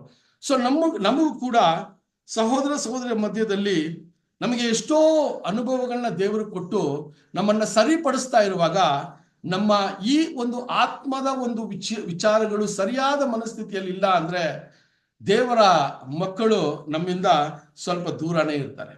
ಯಾಕಂದ್ರೆ ನಮ್ಮ ಸ್ಪಿರಿಟ್ ದೇವರ ನಿಯಮಕ್ಕೆ ಅನುಗುಣವಾಗಿ ಇಲ್ಲ ಅಂತ ಅವರು ಒಂದು ತೀರ್ಪನ್ನ ಅವರೇ ಕೊಡ್ತಾರೆ. ಯಾಕಂದ್ರೆ ಅವರು ನೋಡುವಂತ ಅನುಭವ ಯಾವುದೋ 1 ಸರಿ 2 ಸರಿ 3 ಸರಿ ಓಕೆ ಬೆಳಹೀನತೆಯಿಂದ ಮಾಡುವಂತ ತಪ್ಪುಗಳು, ಅದು ಕಾಲಕ್ರಮೇಣ ಅದನ್ನ ಬಿಡದೆ ಅದರ ಮೇಲೇನೆ ಜೀವನವನ್ನ ನಡೆಸಿದ್ರೆ ನಮ್ಮ ಸಹೋದರ ಸಹೋದರಿಯರು ಆ ಒಂದು ಸಮಯದಲ್ಲಿ ಈ ಒಂದು ಕಾರ್ಯಗಳನ್ನ ಮಾಡ್ತಾರೆ ಅಂತ ಹೇಳುವಾಗ ಸಹೋದರ ಸಹೋದರರೇ, ನಾವು ನಮ್ಮ ಹೃದಯದಲ್ಲಿ ದೇವರ ವಾಕ್ಯದ ನ್ಯಾಯವನ್ನ ನಾವು ಯಾವಾಗ್ಲೂ ನಮ್ಮ ಜೀವನದಲ್ಲಿ ಏನ್ ಮಾಡ್ಬೇಕ್ರಿ? ಇಟ್ಕೋಬೇಕು ಅಲ್ವಾ. ನಾವು ಯಾವಾಗ್ಲೂ ವಚನಗಳನ್ನ ನೋಡುವಾಗ ದೇವರ ಒಂದು ಅಡಿಪಾಯ ಅಥವಾ ಫೌಂಡೇಶನ್, ದೇವರ ಥ್ರೋನ್ ಇದೆಯಲ್ಲ, ಏನಂತೀರಾ? ದೇವರ ಸಿಂಹಾಸನವು ನೀತಿ ಮತ್ತೆ ಏನ್ರಿ ಜಸ್ಟಿಸ್ ಅಂಡ್ ರೈಚಿಯಸ್ನೆಸ್ ಅಂತ ಹೇಳ್ತಾರೆ ಇಂಗ್ಲಿಷಲ್ಲಿ. ಕನ್ನಡದಲ್ಲಿ ನ್ಯಾಯ ಮತ್ತು ನೀತಿಯ ಮೇಲೆ ದೇವರ ಸಿಂಹಾಸನವು ಏನ್ರಿ ಇದೆ ಅಂತ ವಚನಗಳಿದೆ. ಸೊ ದೇವರ ನ್ಯಾಯ ಅಂದ್ರೆ ಏನು, ನೀತಿ ಅಂದ್ರೆ ಏನು ಅಂತ ನೋಡ್ಬೇಕಾದ್ರೆ ಸಹೋದರರೇ, ದೇವರ ನ್ಯಾಯ ಅಂತ ನೋಡ್ಬೇಕಾದ್ರೆ ದೇವರ ಏನ್ರಿ ಚಿತ್ತ. ಸಿಂಪಲ್ ಅಷ್ಟೇ. ದೇವರಿಗೆ ಯಾವುದು ಒಳ್ಳೆಯದು ಯಾವುದು ಕೆಟ್ಟದ್ದು ಅಂತ ನಮಗೆ ದೇವರು ತಿಳಿಸಿದ್ದಾರೆ. ಅವರ ವಾಕ್ಯನೇ ನಮ್ಮ ನ್ಯಾಯ. ಸೊ ಒಂದು ಲೋಕದಲ್ಲಿರುವಂತ ನ್ಯಾಯಾಲಯದಲ್ಲಿ ಒಂದು ವ್ಯಕ್ತಿ ಹೋಗಿ ಅವನಿಗೆ ಏನ್ರಿ ಒಂದು ಏನ್ ಬೇಕಾದ್ರೆ ಅವನಿಗೆ ಒಂದು ಜಸ್ಟಿಸ್ ಬೇಕು ಅಂತ ಹೋಗ್ತಾನೆ, ಒಂದು ನ್ಯಾಯ ಬೇಕು ಅಂತ ಹೋಗ್ತಾನೆ. ಆ ಲೋಕದ ನ್ಯಾಯಾಲಯವು ಆ ನ್ಯಾಯವನ್ನ ಯಾವ ರೀತಿ ಒದಗಿಸ್ತದೆ ಅಂತ ನೋಡ್ಬೇಕಾದ್ರೆ, ಆ ಗವರ್ಮೆಂಟು ಒಂದು ಕಂಟ್ರಿಯಲ್ಲಿ ಒಂದು ನ್ಯಾಯವನ್ನ ಏನ್ ಮಾಡಿರ್ತಾರೆ, ಪಾಲಿಸಿಯಾಗಿ ಇಟ್ಟಿರ್ತಾರೆ. ಆ ನ್ಯಾಯದ ಪಾಲಿಸಿ ಮೇಲೆನೆ ಅವನಿಗೆ ನ್ಯಾಯನ ಒದಗಿಸ್ಕೊಡ್ತಾರೆ. ಕರೆಕ್ಟಾ? ಅದೇ ರೀತಿಯಲ್ಲಿನೇ ದೇವರ ವಿಷಯದಲ್ಲೂ ಕೂಡ ದೇವರ ನ್ಯಾಯ ಅನ್ನೋದು ಒಂದಿದೆ. ಆ ದೇವರ ನ್ಯಾಯ ಏನು ಅನ್ನೋದನ್ನ ದಿನನಿತ್ಯ ನಾವು ಕಲಿಯೋದಿಕ್ಕೆ ದೇವರು ನಮಗೆ ಅವಕಾಶಗಳನ್ನ ಮಾಡಿಕೊಡ್ತಾರೆ. ಆ ದೇವರ ನ್ಯಾಯದ ಅಸ್ತಿಭಾರದಲ್ಲೇ ನಮ್ಮ ಉದ್ದೇಶಗಳು ಸರಿಯಾಗತ್ತೆ. ದೇವರ ನ್ಯಾಯದ ಅಸ್ತಿಭಾರ ನಮ್ಮಲ್ಲಿ ಇಲ್ಲ ಅಂದ್ರೆ ನಮ್ಮ ಇಂಟೆನ್ಷನ್ಸು ಅತಿ ಹೆಚ್ಚಾಗಿ ಈ ಬಲಹೀನತೆ ಶರೀರದಲ್ಲಿ ನಮ್ಗೆ ಏನಾಗತ್ತೆ ಅಂದ್ರೆ ಅನೀತಿಯ ಒಂದು ಇಂಟೆನ್ಷನ್ಸೇ ಯಾವಾಗ್ಲೂ ನಮ್ಮಲ್ಲಿ ಇರ್ತದೆ. ಅಶುದ್ಧತೆ ಇಂಟೆನ್ಷನ್ಸೇ ನಮ್ಮಲ್ಲಿ ಇರ್ತದೆ ಯಾವಾಗ್ಲೂ. ಯಾಕಾದ್ರೆ ಅದು ಇನ್ನು ಲೋಕಕ್ಕೆ ಸಂಬಂಧಪಟ್ಟದಾಗಿದೆ. ಈ ಶರೀರವು ಲೋಕಕ್ಕೆ ಸಂಬಂಧಪಟ್ಟದಾಗಿದೆ, ಅಥವಾ ಲೋಕದಲ್ಲಿ ಇದೇನಾಗ್ತಾ ಇದೆ, ಯಾವಾಗ್ಲೂ ಇನ್ ಟಚ್ ಇದೆ. ಆದರೆ ನಮ್ಮ ಹೃದಯವನ್ನ ನಾವು ಸರಿಯಾದ ಮನಸ್ಥಿತಿಯಲ್ಲಿ ಇಟ್ಕೋಬೇಕು ಅಂದ್ರೆ ದೇವರ ನ್ಯಾಯವನ್ನ ನಾವು ಯಾವಾಗ್ಲೂ ನಮ್ಮ ಹೃದಯದ ಹಲಗೆಯಲ್ಲಿ ನಾವು ಸರಿಯಾದ ರೀತಿಯಲ್ಲಿ ಬರೆದಿಟ್ಕೋಬೇಕು ಅಲ್ವಾ? ನಮ್ಮ ಜೊತೆ ಬೈಬಲ್ ಇದೆ ಅಲ್ವಾ? ಸೊ ಯಾವಾಗ್ಲೂ ಟ್ರಾವೆಲ್ ಮಾಡೋದಕ್ಕೆ ನಮ್ಮ ಮೊಬೈಲ್ ಇದೆ ಈಗ ಅಲ್ವಾ? ವಚನಗಳನ್ನ ಓದ್ಕೋತೀವಿ. ಆದರೆ ಸಹೋದರರೇ, ತುಂಬಾ ಇಕ್ಕಟ್ಟಿನ ಪರಿಸ್ಥಿತಿಯಲ್ಲಿ, ತುಂಬಾ ಇಕ್ಕಟ್ಟಿನ ಸನ್ನಿವೇಶದಲ್ಲಿ ನಮ್ಮ ಹೃದಯದಲ್ಲಿ ಇರುವಂತ ವಾಕ್ಯಗಳೇ ನಮ್ಮನ್ನ ಶುದ್ಧಗಾಡ್ತದೆ ಅಲ್ವಾ? ಆ ಟೈಮಲ್ಲಿ ಬೈಬಲ್ ತಗೊಂಡು ಅದು ಓದ್ಬೇಕು ಇದು ಓದ್ಬೇಕು ಅಂತ ಹುಡುಕಕ್ಕಾಗಲ್ಲ. ಯಾಕಂದ್ರೆ ನಮ್ಮ ವಿರೋಧಿಯಾದ ಸಾತಾನನು ಯಾವಾಗ ನಮ್ಮನ್ನ ನುಂಗಬೇಕು ಅಂತ ಗರ್ಜಿಸುವ ಸಿಂಹದಂತೆ ಏನ್ ಮಾಡ್ತಾ ಇದ್ದಾನಂತೆ. ಅದರಿಂದ ಅವನಿಗೆ ನಮ್ಮ ವೀಕ್ ಪಾಯಿಂಟ್ ತುಂಬಾ ಚೆನ್ನಾಗಿ ಗೊತ್ತಿದೆ. ಯಾವ ಸಮಯದಲ್ಲಿ ಯಾವ ಸಂದರ್ಭದಲ್ಲಿ ಈತನನ್ನ ಹೊಡೆದ್ರೆ ಇವನು ಬೀಳ್ತಾನೆ ಅಂತ ಇರೋದನ್ನ ಗೊತ್ತಿದೆ. ಅದರಿಂದ ಆ ಒಂದು ಸಮಯ ಗಳಿಗೆಯನ್ನ ನೋಡಿ ನಮ್ಮನ್ನ ಪ್ರಚೋದಿಸ್ತಾನೆ ಅಲ್ವಾ? ಸೊ ಆದ್ರೆ ದೇವರ ಮಕ್ಕಳಿಗೆ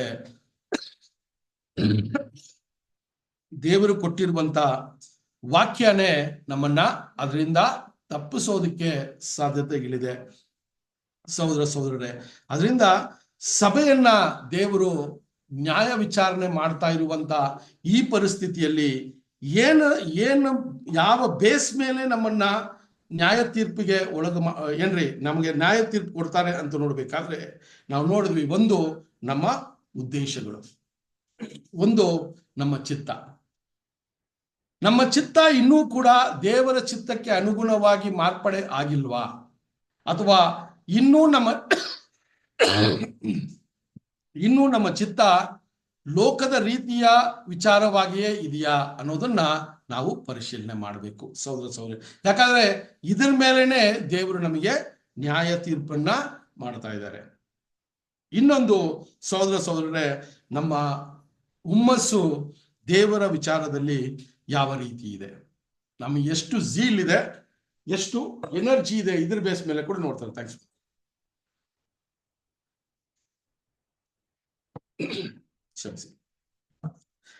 ಸೊ ಸಹೋದರರೇ, ಈ ವಿಚಾರಗಳನ್ನ ನೋಡುವಾಗ ನಾವು ಹೇಳೋ ರೀತಿಯಲ್ಲಿ ನಮ್ಮ ಹೃದಯದ ಪರಿಸ್ಥಿತಿ, ನಮ್ಮ ಹೃದಯದ ಆಲೋಚನೆಗಳ ಮೇಲೆನೆ ನಮ್ಮ ಬಾಯಿಯ ಮಾತುಗಳು ಯಾವಾಗ್ಲೂ ಇರ್ತದೆ. ಅದರಿಂದನೇ ಕ್ರೈಸ್ಟಲ್ಲಿ ಎಕ್ಸಾಂಪಲ್ನ ಕೊಡುವಾಗ ಹೇಳ್ತಾರೆ, ಒಂದು ಒಳ್ಳೆಯ ಮರದಿಂದ ಒಳ್ಳೆಯ ಫಲಗಳು ಬರ್ತದೆ. ಆ ಮರ ಅಂತ ಹೇಳುವಾಗ ಆ ಮರದಿಂದ ಆ ಮರಕ್ಕೆ ಬರುವಂತ ಪೌಷ್ಟಿಕಾಂಶಗಳು ಎಲ್ಲೂ ಕೂಡ ಅದರ ಬೇರಿಂದ ಬರುವಂಥದ್ದಾಗಿದೆ ಅಲ್ವಾ.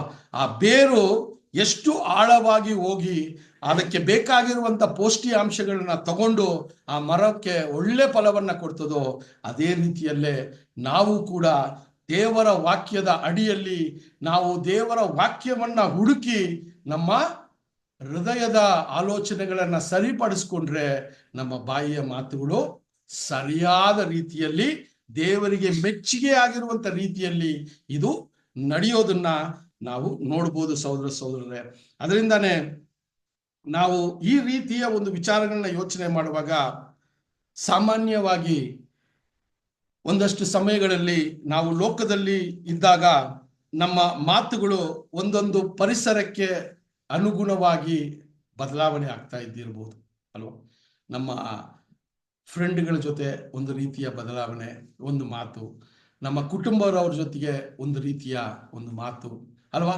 ನಮಗೆ ತುಂಬಾ ಮೆಚ್ಚುಗೆ ಆಗಿರುವಂತ ಸ್ನೇಹಿತರ ಹತ್ರ ಹೋದಾಗ ಒಂದು ರೀತಿಯ ಮಾತು ಅಲ್ವಾ. ಇದೆಲ್ಲ ನಾವು ಲೋಕದಲ್ಲಿದ್ದಾಗ ಈ ರೀತಿಯ ಒಂದು ವಿಷಯ ನಮ್ಮಲ್ಲಿ ಸಾಧಾರಣವಾಗಿತ್ತು ಅಲ್ವಾ. ಯಾಕಂದ್ರೆ ನಮಗೆ ಗೊತ್ತಿದೆ ಎಲ್ಲಿ ನಾವು ಕಂಟ್ರೋಲ್ಡ್ ಆಗಿರ್ಬೇಕು, ಎಲ್ಲಿ ನಾವು ಓಪನ್ ಆಗಿರ್ಬೇಕು ಅಲ್ವಾ, ಎಲ್ಲಿ ನಾವು ಮನಸ್ಸನ್ನ ಬಿಚ್ಚಿ ಮಾತಾಡಬೇಕು. ಇದೆಲ್ಲ ಆ ಟೈಮಲ್ಲಿ ಕಂಟ್ರೋಲ್ಡ್ ಆಗಿ ಇಟ್ವಿ ನಾವು ಅಲ್ವಾ. ಇದು ಹಿಂಗೆ ಕಂಟಿನ್ಯೂ ಆಗ್ಬೇಕಾ ಅಂತ ನೋಡ್ಬೇಕಾದ್ರೆ ನಿಜವಾಗ್ಲೂ ಇಲ್ಲ. ಯಾಕಂದ್ರೆ ಒಬ್ಬ ಕ್ರೈಸ್ತನ ಜೀವನ ಯಾವುದೇ ಪರಿಸ್ಥಿತಿಯಲ್ಲಿದ್ರೂ ಕೂಡ ಒಂದೇ ರೀತಿಯ ಮನಸ್ಥಿತಿಯಲ್ಲಿರಬೇಕು ಸಹೋದರರೇ. ಅದು ಕುಟುಂಬವಾಗಲಿ, ಗಂಡ ಆಗಲಿ, ಹೆಂಡತಿ ಆಗಲಿ, ಮಕ್ಕಳಾಗಲಿ, ಸ್ನೇಹಿತರಾಗಲಿ, ಲೋಕದಲ್ಲಿರುವಂತ ಯಜಮಾನರಾಗಿರ್ಲಿ, ಇವರ ಎಲ್ಲ ಜೊತೆನೂ ನಮ್ಮ ವರ್ತನೆಗಳು ಒಂದೇ ರೀತಿಯಾಗಿರ್ಬೇಕು. ಇದೇ ದೇವರು ನಮಗೆ ಹೇಳುವಂತ ಮುಖ್ಯವಾದ ವಿಷಯ ಅಲ್ವಾ. ಒಂದು ಕಡೆ ಅನೀತಿಯ ಕಾರ್ಯಗಳು, ಇನ್ನೊಂದು ಕಡೆ ನೀತಿಯ ವಿಚಾರಗಳು, ಒಂದು ಕಡೆ ಶುದ್ಧತೆಯ ಮಾತುಗಳು, ಇನ್ನೊಂದು ಕಡೆ ಅಶುದ್ಧತೆಯ ಮಾತುಗಳು. ಇದು ದೇವರಿಗೆ ಮೆಚ್ಚುಗೆ ಆಗಿರುವಂಥದ್ದಲ್ಲ. ಯಾಕಂದ್ರೆ we represent our heavenly father as ambassadors. ನಾವು ದೇವರ ಪ್ರತಿನಿಧಿಯಾಗಿ ಈ ಒಂದು ಲೋಕದಲ್ಲಿ ನಮ್ಮನ್ನ ದೇವರು ಆರಿಸ್ಕೊಂಡಿದ್ದಾರೆ. ಸೊ ಅದರಿಂದ ನಾವು ಮಾತನಾಡುವ ಮಾತುಗಳೇ ದೇವರನ್ನ ಪ್ರತಿನಿಧಿಸುವ ಒಂದು ವಿಚಾರವಾಗಿದೆ. ಅದರಿಂದ ನಾವು ಮಾತನಾಡುವ ಮಾತುಗಳ ಮುಖಾಂತರನೇ ನಮ್ಮಲ್ಲಿರುವಂತ ಸಹೋದರರಾಗಿರ್ಲಿ, ನಮ್ಮ ಸುತ್ತಲಿರುವಂತ ಲೋಕದ ಜನ ಆಗಿರ್ಲಿ, ದೇವರು ಯಾರು ಅಂತ ತಿಳ್ಕೊಳ್ಳೋಕ್ಕೆ ನಮ್ಮ ಬಾಯಿಯ ಮಾತುಗಳೇ ಅದಕ್ಕೆ ಸಾಕ್ಷಿಯಾಗಿರ್ತದೆ. ಸೊ ಅದರಿಂದ ನಮ್ಮ ಮಾತುಗಳು ಎಲ್ಲೂ ಏನಾಗಬಾರ್ದ್ರಿ, ಬದಲಾವಣೆ ಆಗಬಾರ್ದು. ಯಾವ ನೀತಿಯ ಮಾತುಗಳು, ಶುದ್ಧತೆಯ ಮಾತುಗಳು ಅಲ್ವಾ, ಸೊ ಆ ನ್ಯಾಯದ ಮಾತುಗಳು ಯಾವಾಗಲೂ ಒಂದೇ ರೀತಿಯಲ್ಲಿ ಇರಬೇಕು. ಅಂದ್ರೆ ನಮ್ಮ ಹೃದಯದಲ್ಲಿ ದೇವರ ನ್ಯಾಯವನ್ನ ನಾವು ಅರ್ಥ ಮಾಡ್ಕೋಬೇಕು, ಅದನ್ನ ನಾವು ಯಾವಾಗ್ಲೂ ಮೆಲ್ಕಾಕ್ಬೇಕು ಅಲ್ವಾ. ಸೊ ಅದರಿಂದನೇ ಈಗ ಇರುವಂತ ಒಂದು ಸಮಾಜದಲ್ಲಿ ಕೂಡ ಸ್ವಲ್ಪ ಯೋಚನೆ ಮಾಡಿ ನೋಡಿ. ಕ್ರೈಸ್ತರು ಅಂತ ಹೇಳುವಾಗ ಅದು ನಾನಾ ರೀತಿಯ ನಂಬಿಕೆ ವಿಶ್ವಾಸದಲ್ಲಿ ಇದ್ರೂ ಕೂಡ ಒಂದು ಗುಣಾತಿಶಯಗಳನ್ನ ಆದಿಯಿಂದ ಇಷ್ಟು ತನಕ ಕ್ರೈಸ್ತರು ಅಂತ ಹೇಳುವಾಗ ಒಂದು ಒಳ್ಳೆಯ ಒಂದು ಮನೋಭಾವವನ್ನ ತಿಳಿಸುವಂತವರಾಗಿದ್ದಾರೆ. ದೇವರನ್ನ ಸರಿಯಾಗಿ ಅರ್ಥ ಮಾಡ್ಕೊಂಡಿಲ್ಲ, ದೇವರ ಚಿತ್ತವನ್ನ ಅರ್ಥ ಮಾಡ್ಕೊಂಡು ಇದೆಲ್ಲ ಒಂದು ಕಡೆ ಇದ್ರೂ ಕೂಡ ಕ್ರೈಸ್ತರು ಅಂದ್ರೆ ಒಳ್ಳೆಯವರು ಅಂತ ಹೇಳ್ತಾರೆ ಅಲ್ವಾ. ನಿಯತ್ತಾಗಿ ಕೆಲಸ ಮಾಡೋರು ಅಂತ ಹೇಳ್ತಾರೆ, ಕೊಟ್ಟಿರೋ ಮಾತನ್ನ ತಪ್ಪಲ್ಲ ಅಂತ ಹೇಳ್ತಾರೆ. ನೀವು ಲೋಕದಲ್ಲಿ ಸುಮ್ಮನೆ ಹಾಗೆ ಮಾತಾಡಿ ನೋಡಿ ಅಲ್ವಾ. ಸೊ ಇದು ಒಳ್ಳೆಯ ವಿಷಯಗಳು. ಇನ್ನೊಂದು ಬೇರೆ ರೀತಿಯಲ್ಲಿ ಇರ್ತಾರೆ. ಕ್ರೈಸ್ತರು ಅಂದ್ರೆ ನೀವು ಕುಡಿಯಲ್ವಾ ಅಂತ ಕೇಳ್ತಾರೆ ನಮ್ಮನ್ನ ಎಲ್ಲಾದ್ರೂ ಹೋದಾಗ. ಕ್ರೈಸ್ತರು ಬಂದ್ರು ಅಂದ್ರೆ ಎಂಜಾಯ್ ಮಾಡಕ್ ಬರ್ತಾರೆ, ಕುಡಿಯಕ್. ಇದು ಬೇರೆ ರೀತಿಯ ವಿಚಾರ. ಆದ್ರೆ ಒಬ್ಬ ಒಳ್ಳೆಯ ಒಂದು ಕ್ರೈಸ್ತನಾಗಿರುವಂತವ್ರು ಎಲ್ಲರೂ ಕೂಡ ತಪ್ಪಾಗಿಲ್ಲ. ಮನಸ್ಥಿತಿಗಳು ಎಷ್ಟೋ ಜನದ್ದು ತುಂಬಾ ಒಳ್ಳೆಯ ಮನಸ್ಥಿತಿಗಳಾಗಿದೆ. ಅದರಿಂದನೇ ಲೋಕವು ಕ್ರೈಸ್ತರನ್ನ ನೋಡಿದಾಗ ಒಂದು ಒಳ್ಳೆಯ ಮನೋಭಾವದಲ್ಲಿ ಅವ್ರನ್ನ ನೋಡ್ತಾರೆ.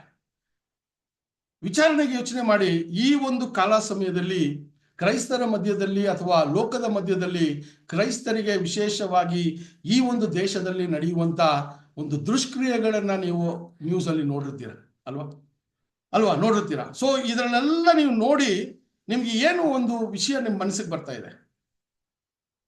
ಇದೆಲ್ಲ ನೋಡ್ತಾ ಇದೀವಿ, ದೌರ್ಜನ್ಯ ನಡೀತಾ ಇದೆ, ಹೊಡೆತ ಅಲ್ವಾ, ತುಂಬಾನೇ ದೌರ್ಜನ್ಯ ನಡೀತಾ ಇದೆ. ಇದೆಲ್ಲ ನೋಡಿದಾಗ ಒಂದು ವಿಶೇಷವಾದ ವಿಷಯವನ್ನ ನಾವು ಗಮನಿಸಬೇಕಾಗಿದೆ. ಏನಂತ ಹೇಳ್ಬೋದು? ಸುಮ್ಮನೆ ಹೇಳಿ, ಪರವಾಗಿಲ್ಲ, ಏನು ತಪ್ಪಂದ್ರೆ ನನಗೂ ಗೊತ್ತಿರ್ಲಿಲ್ಲ. ಓದಿದಾಗ ನನಗೆ ಅಷ್ಟು ವಿಚಾರಗಳು ಗೊತ್ತಾಯ್ತು.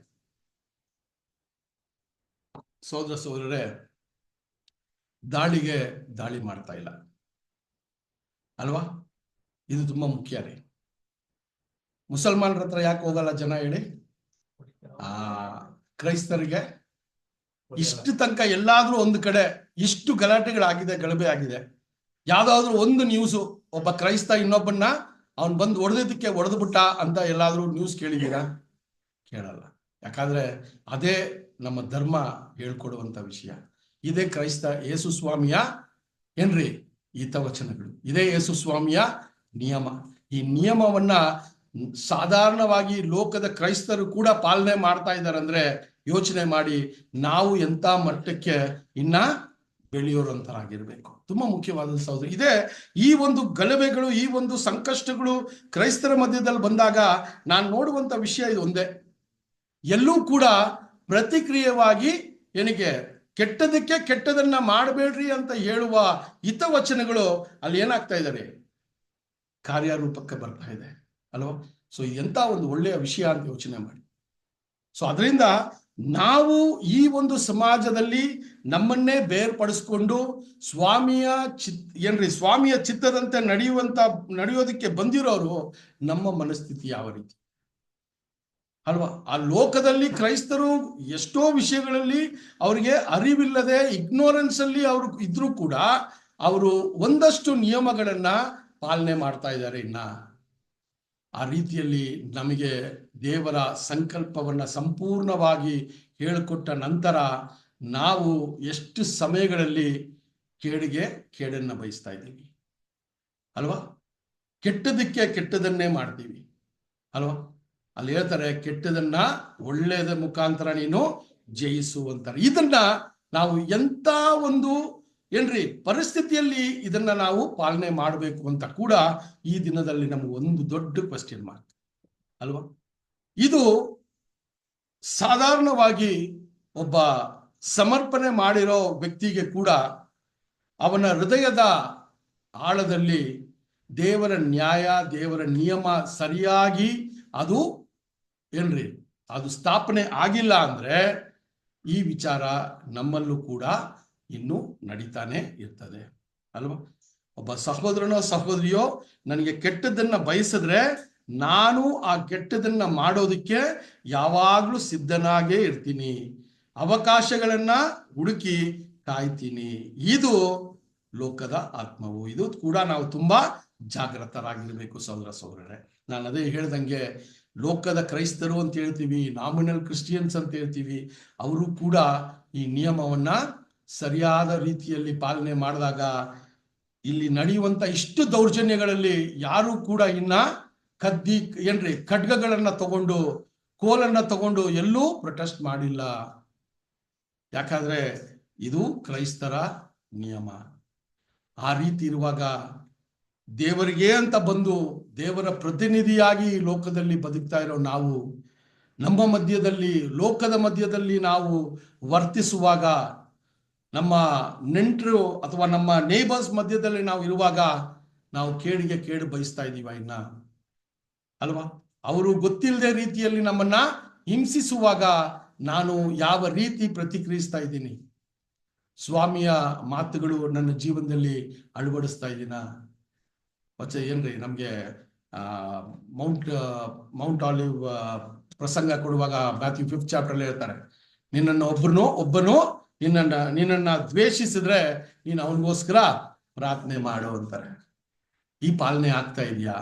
ಇದೆಲ್ಲಾನು ಹೃದಯದ ಆಳದಲ್ಲಿ ದೇವರ ನಿಯಮ ಅದು ಏನಾಗ್ಬೇಕ್ರಿ? ಅದು it should rest in us. ತುಂಬಾ ಮುಖ್ಯ. ಅದಕ್ಕೆ ಸ್ವಾಮಿ ಹೇಳ್ತಾರೆ, ಮನುಷ್ಯನು ರೊಟ್ಟಿಯಿಂದ ಮಾತ್ರ ಬದುಕಲ್ಲ, ದೇವರ ವಾಕ್ಯದಿಂದ. ದೇವರ ವಾಕ್ಯದಿಂದ ಹೆಂಗ್ ಬದುಕ್ತೀವಂದ್ರೆ ದೇವರ ನಿಯಮವನ್ನ ನಮ್ಮ ಹೃದಯದಲ್ಲಿ, ನಮ್ಮ ಮನಸ್ಸಿನಲ್ಲಿ ಯಾವಾಗ್ಲೂ ಇಟ್ಟು ಆ ನಿಯಮದ ಪ್ರಕಾರ ನಮ್ಮ ಮಾತುಗಳನ್ನ ಮಾತಾಡಿ ಆ ನಿಯಮದ ಪ್ರಕಾರ ನಾವು ವರ್ತಿಸುವಾಗ ನಾವು ದೇವರ ಮಕ್ಕಳಾಗಿ ಇರ್ತೀವಿ ಅಂತ ಕೂಡ ನಮಗೆ ದೇವರು ಕೊಡುವಂತ ವಿಷಯ ಸಹೋದರ ಸಹೋದರರೇ. ಅದರಿಂದ ನಾವು ನೋಡುವಾಗ ಸಹೋದರ ಸಹೋದರರೇ, ಮತ್ತಾಯ 12ನೇ ಅಧ್ಯಾಯ 18ನೇ ವಚನ ಕೂಡ ಒಂದ್ಸರಿ ಓದೋಣ. ಮತ್ತಾಯ 12ನೇ ಅಧ್ಯಾಯ 18ನೇ ವಚನ. ಇಗೋ ನನ್ನ ಸೇವಕನು, ಹಾ, ಈತನನ್ನು ನಾನು ಆರಿಸಿಕೊಂಡೆನು, ಈತನು ನನಗೆ ಇಷ್ಟನು, ನನ್ನ ಪ್ರಾಣ ಪ್ರಿಯನು, ಈತನಲ್ಲಿ ನನ್ನ ಆತ್ಮವನ್ನು ಇರಿಸುವೆನು. ಈತನು ಅನ್ಯ ಜನಗಳಿಗೆ ನ್ಯಾಯ ವಿಧಿಯನ್ನು ಸಾರುವನು. ಈತನು ಜಗಳವಾಡುವುದಿಲ್ಲ, ಕೂಗಾಡುವುದಿಲ್ಲ. ಬೀದಿಗಳಲ್ಲಿ ಈತನ ಧ್ವನಿಯು ಯಾರಿಗೂ ಕೇಳಿಸುವುದಿಲ್ಲ. ಜಜ್ಜಿದ ದಂಡನ್ನು ಮುರಿದು ಹಾಕದೆಯೂ, ಆರಿ ಹೋಗುತ್ತಿರುವ ದೀಪವನ್ನು ನಂದಿಸದೆಯೂ, ನ್ಯಾಯವನ್ನು ದಿಗ್ವಿಜಯಕ್ಕಾಗಿ ಕಳುಹಿಸಿಕೊಡುವನು. ಸಹೋದರ ಸಹೋದರ, ನೋಡ್ರಿ ಎಂತ ಒಂದು ವಿಚಾರವನ್ನ ಅಲ್ಲಿ ನಾವು ನೋಡ್ತೀವಿ ಅಂದ್ರೆ, ದೇವರು ಹೇಳುವಂತ ಈ ವಿಷಯಗಳನ್ನ ನೋಡ್ಬೇಕಾದ್ರೆ ಸ್ವಾಮಿ ಯಾವ ರೀತಿಯ ಒಂದು ಮನಸ್ಥಿತಿ ಇರೋರಾಗಿದ್ರು ಅಂತ ನಾವು ನೋಡುವಂತದ್ದಾಗಿದೆ ಸಹೋದರ ಸಹೋದರರೇ. ಯೋಹಾನ 5ನೇ ಅಧ್ಯಾಯ 29ನೇ ವಚನ ಕೂಡ ಓದೋಣ. ಯೋಹಾನ 5ನೇ ಅಧ್ಯಾಯ 29ನೇ ವಚನ. ಆತನ ಧ್ವನಿಯನ್ನು ಕೇಳಿ ಎದ್ದು ಹೊರಗೆ ಬರುವ ನೋಡ್ರಿ, ಆತನ ಧ್ವನಿಯನ್ನ ಕೇಳಿ ಎದ್ದು ಬರುವ ಕಾಲ ಬರ್ತದೆ. ಒಳ್ಳೆಯದನ್ನು ಮಾಡಿದವರಿಗೆ ಜೀವಕ್ಕಾಗಿ ಪುನರುತ್ಥಾನವಾಗುವುದು, ಕೆಟ್ಟದ್ದನ್ನು ನಡೆಸಿದವರಿಗೆ ತೀರ್ಪಿಗಾಗಿ ಪುನರುತ್ಥಾನವಾಗುವುದು. ಸರಿ, ಈ ವಚನವನ್ನ ನಾವು ಸುಮಾರು ಸರಿ ಓದಿದೀವಿ. ಸಹೋದರಗಳು ಕೂಡ ಈ ವಿಚಾರಗಳನ್ನ ನಮಗೆ ತಿಳಿಸಿದ್ದಾರೆ, ಎಷ್ಟೋ ಕ್ಲಿಯರ್ ಆಗಿ ಅಂಡರ್ಸ್ಟ್ಯಾಂಡ್ ಮಾಡಿಸಿದ್ದಾರೆ.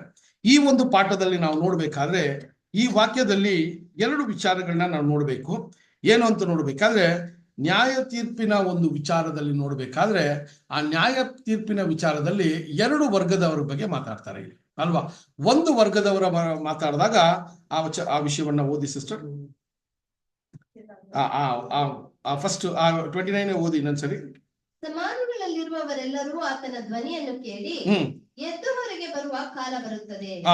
ಒಳ್ಳೆಯದನ್ನು ಮಾಡಿದವರಿಗೆ, ನೋಡ್ರಿ, ಒಳ್ಳೆಯದನ್ನ ಮಾಡಿದವರಿಗೆ ಜೀವಕ್ಕಾಗಿ ಪುನರುತ್ಥಾನ ಆಗುವುದು, ಕೆಟ್ಟದ್ದನ್ನು ನಡೆಸಿದವರಿಗೆ ತೀರ್ಪಿಗಾಗಿ ಪುನರುತ್ಥಾನವಾಗುವುದು. ಓಕೆ, ನೋಡಿ, ಇದು ಒಳ್ಳೆಯ ಒಂದು ಅನುವಾದನೆ. ತೀರ್ಪಿಗಾಗಿ ಅಂತ ಬರ್ತದೆ. ಇನ್ನೊಂದ್ ಕಡೆ ಕಂಡಮ್ನೇಷನ್ ಅಂತ ಬರ್ತದೆ ಅಲ್ವಾ. ಆ ಕಂಡಮ್ನೇಷನ್ ಅಲ್ಲ, ತೀರ್ಪು. ಆ ತೀರ್ಪು ಕೂಡ ನಾವು ನೋಡಿದಾಗ ಕೆಟ್ಟದ್ದನ್ನ ಮಾಡಿದವರಿಗೆ ತೀರ್ಪು ಯಾವ ರೀತಿ ಆಗತ್ತೆ ಅಂತ ನೋಡ್ಬೇಕಾದ್ರೆ ಆ ವಿಚಾರಗಳಲ್ಲಿ ನೀವು ಇಂಗ್ಲಿಷ್ ಅಲ್ಲಿ ವಚನ ಓದ್ ನೋಡ್ಬೇಕಾದ್ರೆ for shame and everlasting contempt ಅಂತ ಬರ್ತದೆ. ಫಾರ್ ಶೇಮ್ ಅಂತ ಬರ್ತದೆ ಒಂದು ಪದ. ಓಕೆನಾ? ಸೊ ಇದನ್ನ ನಾವು ಯೋಚನೆ ಮಾಡ್ಬೇಕಾದ್ರೆ ಸಹೋದರ ಸಹೋದರರೇ, ಒಳ್ಳೆದನ್ನ ಮಾಡ್ಬೇಕಾಗಿರುವ ವರ್ಗ ನಮ್ಗೆ ಎಲ್ರಿಗೂ ಗೊತ್ತು, ಸಭೆಯಾಗಿದೆ. ಕೆಟ್ಟದನ್ನು ಅಂತ ಹೇಳ್ಬೇಕಾದ್ರೆ ಸಹೋದರ ಸಹೋದರರೇ, ಈ ಲೋಕದಲ್ಲಿ ಇರುವಂತ ಎಲ್ಲಾ ಜನರಿಗೂ ದೇವರ ನಿಯಮ, ದೇವರ ಚಿತ್ತ, ದೇವರ ನ್ಯಾಯ ಗೊತ್ತಿಲ್ಲದೆ ಇರೋದ್ರಿಂದ ಸೈತಾನನ ಒಂದು ಆಳ್ವಿಕೆಯಲ್ಲಿ ಅವರು ಎಲ್ಲರೂ ಕೂಡ ಆದಾಮನಿಂದ ಬಂದ ಒಂದು ಪಾಪದಲ್ಲಿ ಇನ್ನೂ ಮುಳುಗೋಗಿದ್ದಾರೆ. ತುಂಬಾ ಮುಖ್ಯವಾದ. ಸೊ ಅಲ್ಲಿ ನಾವು ನೋಡ್ಬೇಕಾದ್ರೆ ಸಹೋದರ ಸಹೋದರರೇ, ಆ ಕೆಟ್ಟದನ್ನ ಮಾಡಿದವರು ಅಂತ ಹೇಳುವಾಗ ಅವರಿಗೆ ತೀರ್ಪು ಉಂಟಾಗತ್ತೆ ಅಂತ ಹೇಳ್ತಾರೆ. ಆ ತೀರ್ಪು ಮತ್ತೆ ನಾವು ನೋಡುವಾಗ ಆ 1000 ವರ್ಷ ಆಳ್ವಿಕೆಯಲ್ಲಿ ಅವರು ಮತ್ತೆ ಎದ್ದು ಬಂದು ಅವರು ಮಾಡಿದಂತ ಪಾಪಗಳಿಗೆ ಏನಾಗ್ತಾರೆ, they will feel shamed for themself ಅಲ್ವಾ. ಅವ್ರು ಮಾಡಿದಂತ ಪಾಪಗಳನ್ನ ಯೋಚನೆ ಮಾಡಿ ಅವ್ರಿಗೆ ಏನಾಗತ್ರಿ, ಏನ್ರಿ ಶೇಮ್ ಏನಂತೀರ, ಅವಮಾನ ಆಗತ್ತೆ ಅಲ್ವಾ. ನಾನು ಇಂಥ ಒಂದು ಒಂದು ಕಠೋರವಾದ ಅಥವಾ ಇಂಥ ಒಂದು ಹೀನಾಯವಾದ ಒಂದು ಜೀವನವನ್ನ ನಡೆಸಿದ್ದೀನ ಅನ್ನುವ ಒಂದು ವಿಷಯ ಅವರಲ್ಲಿ ಉಂಟಾಗ್ಬೇಕು. ಯಾಕಂದ್ರೆ ಆ ಒಂದು ಲೋಕ ಹೆಂಗಿದೆ ಅಂತೆ, ನೀತಿಯ ಲೋಕವಾಗಿರ್ತದೆ ಅಲ್ವಾ. ಪೇತ್ರನಲ್ಲಿ ಹೇಳ್ತಾರಲ್ಲ, ಆ ಲೋಕವು ನೀತಿಯ ಲೋಕವಾಗಿರ್ತದೆ ಅಲ್ವಾ. The day of righteous. So ನೀತಿ ವಾಸವಾಗಿರುವಂತ ಸಮಯ. ಅದಕ್ಕೋಸ್ಕರ ಆ ಸಮಯದಲ್ಲಿ ಎದ್ದು ಬರುವ ಜನರು ಅಲ್ಲಿ ಏನ್ ಮಾಡ್ತಾರಂತೆ, ಅವರು ಆ ಒಂದು ಮಾಡಿದಂತ ಕ್ರಿಯೆಗಳಿಗೆ ಅವರು ಮನಸ್ತಾಪವನ್ನ ಹೊಂದಿ ಬರುವಂತ ಒಂದು ಸಮಯ, ಅದೇ ಟ್ರಯಲ್ ಪೀರಿಯಡ್. ಆ ಒಂದು ಕಾಲ ಅವಕಾಶವನ್ನ ಕೊಟ್ಟು ಆ ಒಂದು ಆ ಯುಗದ ಸಮಾಪ್ತಿಯಲ್ಲಿ ದೇವರೊಂದು ನ್ಯಾಯ ತೀರ್ಪನ್ನ ಇಡ್ತಾರೆ. ಇದು ತುಂಬಾ ಮುಖ್ಯವಾದ ಒಂದು ವಿಷಯ. ಇದರಲ್ಲಿ ಒಂದು ವಿಷಯವನ್ನ ನಾವು ತಿಳ್ಕೋಬೇಕು. ಒಂದು ವಿಷಯವನ್ನ ನಾವು ವಿಶೇಷವಾಗಿ ತಿಳ್ಕೋಬೇಕು. ಏನು ಅಂತ ನೋಡ್ಬೇಕಾದ್ರೆ, ಈಗ ನಾವು ದೇವರಲ್ಲಿ ಬಂದ ನಂತರ ನಮ್ಮ ಪಾಪಗಳನ್ನ ದೇವರು ಕ್ಷಮಿಸಿದ್ದಾರೆ. ಕರೆಕ್ಟಾ? ಆದ್ರೆ ಆ ಪಾಪಗಳ ನಿಮಿತ್ತ, ನಾವು ಮಾಡಿದಂತ ದುಷ್ಕ್ರಿಯೆಗಳ ನಿಮಿತ್ತ ಅದಕ್ಕೆ ಆದಂತ ಒಂದು ಪರಿಣಾಮವನ್ನ ದೇವರು ನಿಲ್ಸಕ್ ಸಾಧ್ಯನಾ? ಇದೇ ಒಂದು ಕ್ವೆಶ್ಚನ್. ಅರ್ಥ ಆಯ್ತಲ್ಲ? ನಾವು ಪಾಪ ಮಾಡಿದ್ದೀವಿ ನಮ್ಮ ಜೀವನದಲ್ಲಿ. ಕ್ರಿಸ್ತನಲ್ಲಿ ಬಂದ ನಂತರ ದೇವರು ನಮ್ಮ ಪಾಪಗಳನ್ನ ಕ್ಷಮಿಸಿದ್ದಾರೆ. ಕರೆಕ್ಟಾ? Has he blotted our sin out? ಇಲ್ಲ. ತುಂಬಾ ಮುಖ್ಯವಾದ. ಯಾಕೆ ಅಂದ್ರೆ ನಾವು ನಮ್ಮ ಪಾಪದಿಂದ ಏನೋ ಒಂದು ದುಷ್ಕ್ರಿಯೆಯನ್ನ ಮಾಡಿದ್ದೀವಿ ಅಲ್ವಾ? ನಾವು ಕುಡಿದಿರ್ತೀವಿ, ನಮ್ಮ ಲಿವರ್ ಡ್ಯಾಮೇಜ್ ಆಗಿದೆ. ಆ ಲಿವರ್ನ ಕಂಪ್ಲೀಟ್ ಆಗಿ ಸ್ವಸ್ಥ ಮಾಡ್ತಾರ? ಇಲ್ಲ. ಅದ್ರಲ್ಲಿ ಸಾಯ್ಲೇಬೇಕು ನಾವು. ಇದೇ ದೇವರ ನಿಯಮ. ಇದಕ್ಕೆ ತುಂಬಾ ಒಳ್ಳೆ ಒಂದು ಉದಾಹರಣೆ ಎಕ್ಸಾಂಪಲು ದಾವೀದನ ಜೀವನ. ದಾವೀದನು ದೇವರಿಗೆ ಮೆಚ್ಚುಗೆ ಆಗಿರುವಂತ ಒಬ್ಬ ವ್ಯಕ್ತಿ. ಕರೆಕ್ಟಾ? ಅವನ ಪಾಪಗಳನ್ನೆಲ್ಲ ದೇವರು ಏನ್ ಮಾಡಿದ್ರು? ಕ್ಷಮಿಸಿದ್ರು. ಆದ್ರೆ ಅವನು ಮಾಡಿದಂತ ಪಾಪಗಳಿಂದ ಬಂದಂತ ಪರಿಣಾಮಗಳಿದೆಯಲ್ಲ, ಅವನು ಸಾಯೋ ತನಕ ಅದನ್ನೇನ್ ಮಾಡ್ಬೇಕಾಗಿತ್ತು? ಇದರಲ್ಲಿ ತುಂಬಾ ಜಾಗೃತರಾಗಿರ್ಬೇಕು. ಈಗ ಈ ಸತ್ಯಕ್ಕೆ ಬಂದ ನಂತರ ಸ್ವಾಮಿಯ ಕೃಪೆಯಿಂದ, ಸ್ವಾಮಿಯ ಮರಣದಿಂದ ನಮ್ಮ ಪಾಪಗಳು ಮುಚ್ಚಲ್ಪಟ್ಟಿದೆ, ತೆಗೆಯಲ್ಪಟ್ಟಿಲ್ಲ. It is been covered. ಅದಕ್ಕೆ ಹೇಳ್ತೀವಿ ರೋಬ್ ಆಫ್ ರೈಚಿಯಸ್ನೆಸ್ ನ ನಮಗೆ ಕೊಟ್ಟಿದ್ದಾರೆ. ಆದರೆ ಆ ಪಾಪಗಳಲ್ಲಿ ಮಾಡಿದಂತ ಪರಿಣಾಮಗಳಿದೆಯಲ್ಲ, ಅದು ನಮ್ಮ ದೇಹದಲ್ಲಿ ಏನಾಗತ್ತೆ? ಟ್ರಾವೆಲ್ ಆಗತ್ತೆ. ಅದನ್ನ ದೇವ್ರು ಏನ್ ಮಾಡಲ್ಲ? ತೆಗೆದು ಮಿರಾಕಲಸ್ ಆಗಿ ನನ್ನನ್ನು ಶುದ್ಧೀಕರಣ ಮಾಡಲ್ಲ. ಇದು ಯಾವಾಗ ಹೋಗುತ್ತೆ ಅಂದ್ರೆ, ನಾನು ಕ್ರಿಸ್ತನಲ್ಲಿ ಪುನರುತ್ಥಾನ ಆದಾಗ ನನ್ನಲ್ಲಿ ಶುದ್ಧತೆ ಉಂಟಾಗತ್ತೆ. ಅಷ್ಟು ತನಕ ನನ್ನ ಪಾಪಗಳು ಏನಾಗಿದೆ ರೀ? ಮರೆಯಾಗಿದೆ, ಕವರ್ಡ್. ದೇವರು ನನ್ನನ್ನು ನೋಡುವಾಗ ಸ್ವಾಮಿಯ ನೀತಿಯನ್ನ ನೋಡ್ತಾನೆ. ಆದ್ರೆ ಆ ಸ್ವಾಮಿಯ ನೀತಿಯನ್ನ ನಾವು ಪಡ್ಕೊಂಡಿರೋ ನಂತರ ಆ ಸ್ವಾಮಿಯ ನೀತಿಯನ್ನ ಕವರಲ್ಲೇ ಇಟ್ಕೊಂಡು ನಮ್ಮ ನೀತಿಯನ್ನ ಏನ್ ಮಾಡ್ಬೇಕ್ರಿ? We have to grow in our righteousness. ತುಂಬಾ ಮುಖ್ಯ ಸಹೋದರರೇ. ಅದಕ್ಕೆ ಸಹೋದರ ಹೇಳ್ತಾರೆ, ತಾತ್ಕಾಲಿಕವಾದ ಜಸ್ಟಿಫೈಡ್ ಕಂಡೀಷನ್ ಅಲ್ಲೇ ಇದ್ದೀವಿ ನಾವು. Record justification. ಆ ತಾತ್ಕಾಲಿಕವಾದ ಜಸ್ಟಿಫೈಡು ದೇವರು ನಮ್ಮನ್ನ ಮಕ್ಕಳಂತ ಭಾವಿಸ್ತಾ ಇದ್ದಾರೆ ಕ್ರಿಸ್ತನ ರಕ್ತದಿಂದ. ಆ ಒಂದು ತಾತ್ಕಾಲಿಕವಾದ ಒಂದು ಏನ್ರಿ ಜಸ್ಟಿಫಿಕೇಶನ್ ಅಲ್ಲಿ ಹಂಗೇ ಇದ್ದು ಪರಲೋಕ ರಾಜ್ಯಕ್ಕೆ ಹೋಗಕ್ ಸಾಧ್ಯ ಇಲ್ಲ. ಆ ಜಸ್ಟಿಫಿಕೇಶನ್ ನ ಪಡ್ಕೊಂಡಿರೋ ನಾವು ದೇವರ ನೀತಿಯನ್ನ ನಮ್ಮ ಜೀವನದಲ್ಲಿ ದಿನನಿತ್ಯ ಅಳವಡಿಸ್ಕೊಂಡೇ ಹೋಗ್ಬೇಕು. When you will be chosen for the church, once your righteousness is complete. ಇದು ಯಾವಾಗಲೂ ನಾವು ಅರ್ಥ ಮಾಡ್ಕೋಬೇಕು. ಪಾಪಗಳನ್ನ ದೇವರು ಪಾಪಗಳನ್ನ ತೊಳೆದು ಬಿಟ್ರು ಅಂದ್ರೆ, ಪಾಪಗಳನ್ನ ತೊಳೆದಿಲ್ಲ ಸಹೋದರರೇ, ಪಾಪಗಳ ಕವರ್ ಆಗಿದೆ ಅಷ್ಟೇ.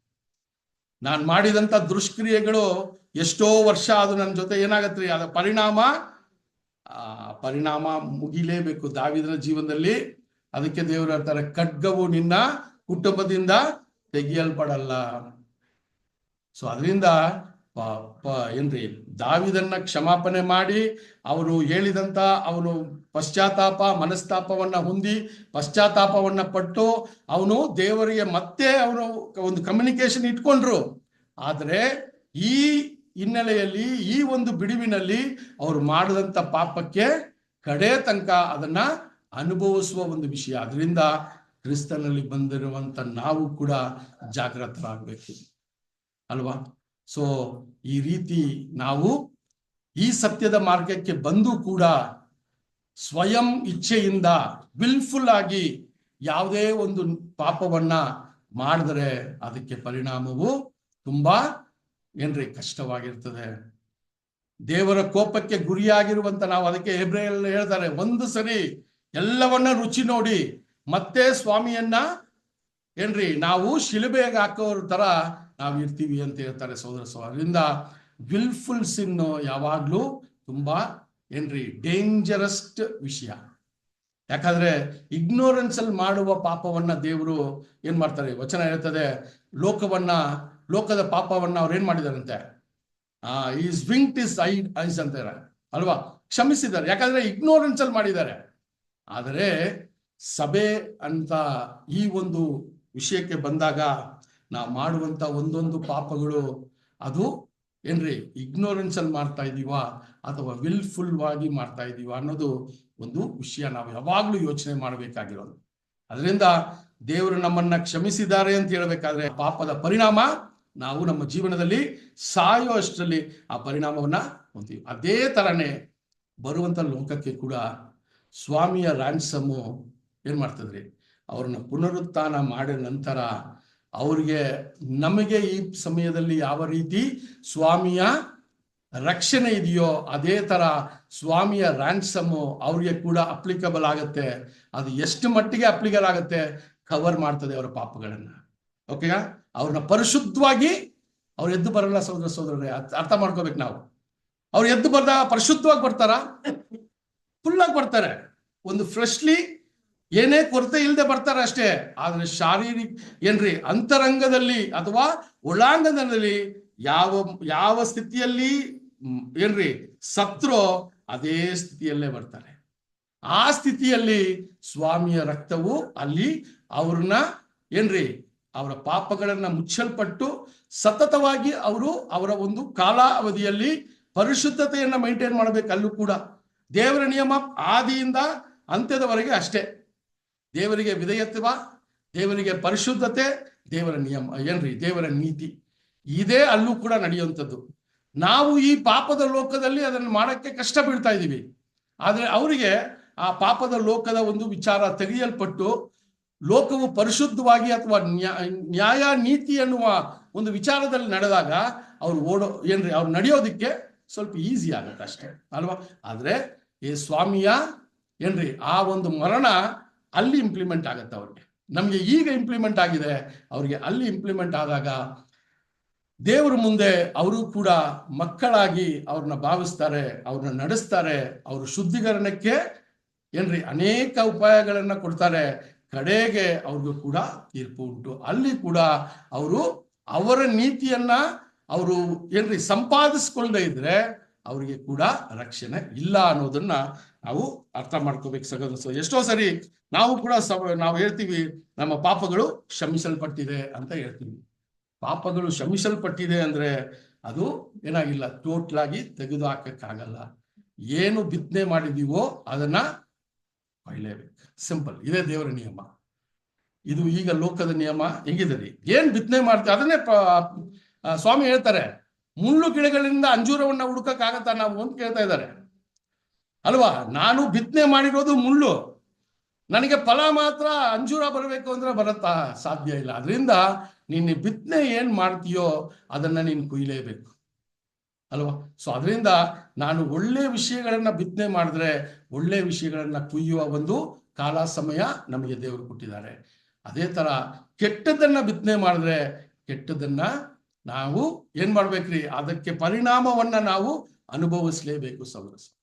ಇದನ್ನ ತುಂಬಾ ಸ್ಪಷ್ಟವಾಗಿ ನಮಗೆ ತಿಳಿಸುವಂತದ್ದಾಗಿದೆ ಸಹೋದರ. ಅದರಿಂದ ನಮ್ಮ ಬಾಯಿಯ ಮಾತುಗಳು ಸರಿಯಾಗಿ ಇರಬೇಕು ಅಂದ್ರೆ ನಮ್ಮ ಹೃದಯದ ಧ್ಯಾನವು ಸರಿಯಾಗಿರಬೇಕು. ನಮ್ಮ ಹೃದಯದ ನಿಯಮಗಳು, ನ್ಯಾಯಗಳು, ನೀತಿಗಳು ಸರಿಯಾದ ರೀತಿಯಲ್ಲಿ ದೇವರ ವಾಕ್ಯದ ಮುಖಾಂತರ ನಮ್ಮನ್ನ ತಲಾದಿಯನ್ನ ನಾವೇನ್ ಮಾಡ್ಬೇಕ್ರಿ, ಹಾಕೋಬೇಕು. ಈ ತಲಾದಿ ಯಾವಾಗ ಸರಿ ಇಲ್ವೋ ಆವಾಗ ಬಾಯಿಯ ಮಾತುಗಳು ಸರಿ ಇರಲ್ಲ ಅಲ್ವಾ. ಸೊ ನಾವು ಆ ಒಂದು ವಿಷಯದಲ್ಲಿ ನೋಡ್ಬೇಕಾದ್ರೆ ನಾವು ತುಂಬಾ ಜಾಗ್ರತೆಯಿಂದ, ಯಾಕಂದ್ರೆ ಸ್ವಾಮಿ ಪರಿಸಾಯರಿಗೆ ಈ ಒಂದು ನಿಯಮವನ್ನ ಕೊಟ್ರು ಅಂದ್ರೆ ಕ್ರೈಸ್ತರಾಗಿರುವ ನಾವು, ದೇವರಿಗೋಸ್ಕರ ಬದುಕುವಂತ ನಾವು, ನಮ್ಮ ಬಾಯಿಯ ಮಾತುಗಳು ಯಾವ ರೀತಿ ನಮ್ಮನ್ನ ಸರಿಪಡಿಸ್ಕೋಬೇಕು ನಾವು ಅಲ್ವಾ. ತುಂಬಾ ಮುಖ್ಯವಾದ ವಿಷಯಗಳನ್ನ ದೇವರು ಈ ದಿನ ಕೂಡ ನಮಗೆ ಕೊಟ್ಟಿದ್ದಾರೆ. ಅದರಿಂದ ಸಹೋದರರೇ, ನಾವು ಈ ವಿಚಾರಗಳಲ್ಲಿ ದೇವರ ನ್ಯಾಯ, ದೇವರ ನಿಯಮ ಅಂತ ಹೇಳುವಾಗ ಸ್ವಾಮಿನೇ ಇದಕ್ಕೆ ಒಂದು ಎಕ್ಸಾಂಪಲ್ ಆಗಿದ್ದಾರೆ ನಮಗೆ ಅಲ್ವಾ. ಸೊ ಸ್ವಾಮಿ ಈ ಭೂಮಿಗೆ ಬಂದಾಗ ಲೋಕದಲ್ಲಿ ಯಾರನ್ನಾದ್ರೂ ನೋಡಿ ಅವರು ಮನಸ್ಸನ್ನ ಓದುವಂತವರಾಗಿದ್ರು ಅಲ್ವಾ.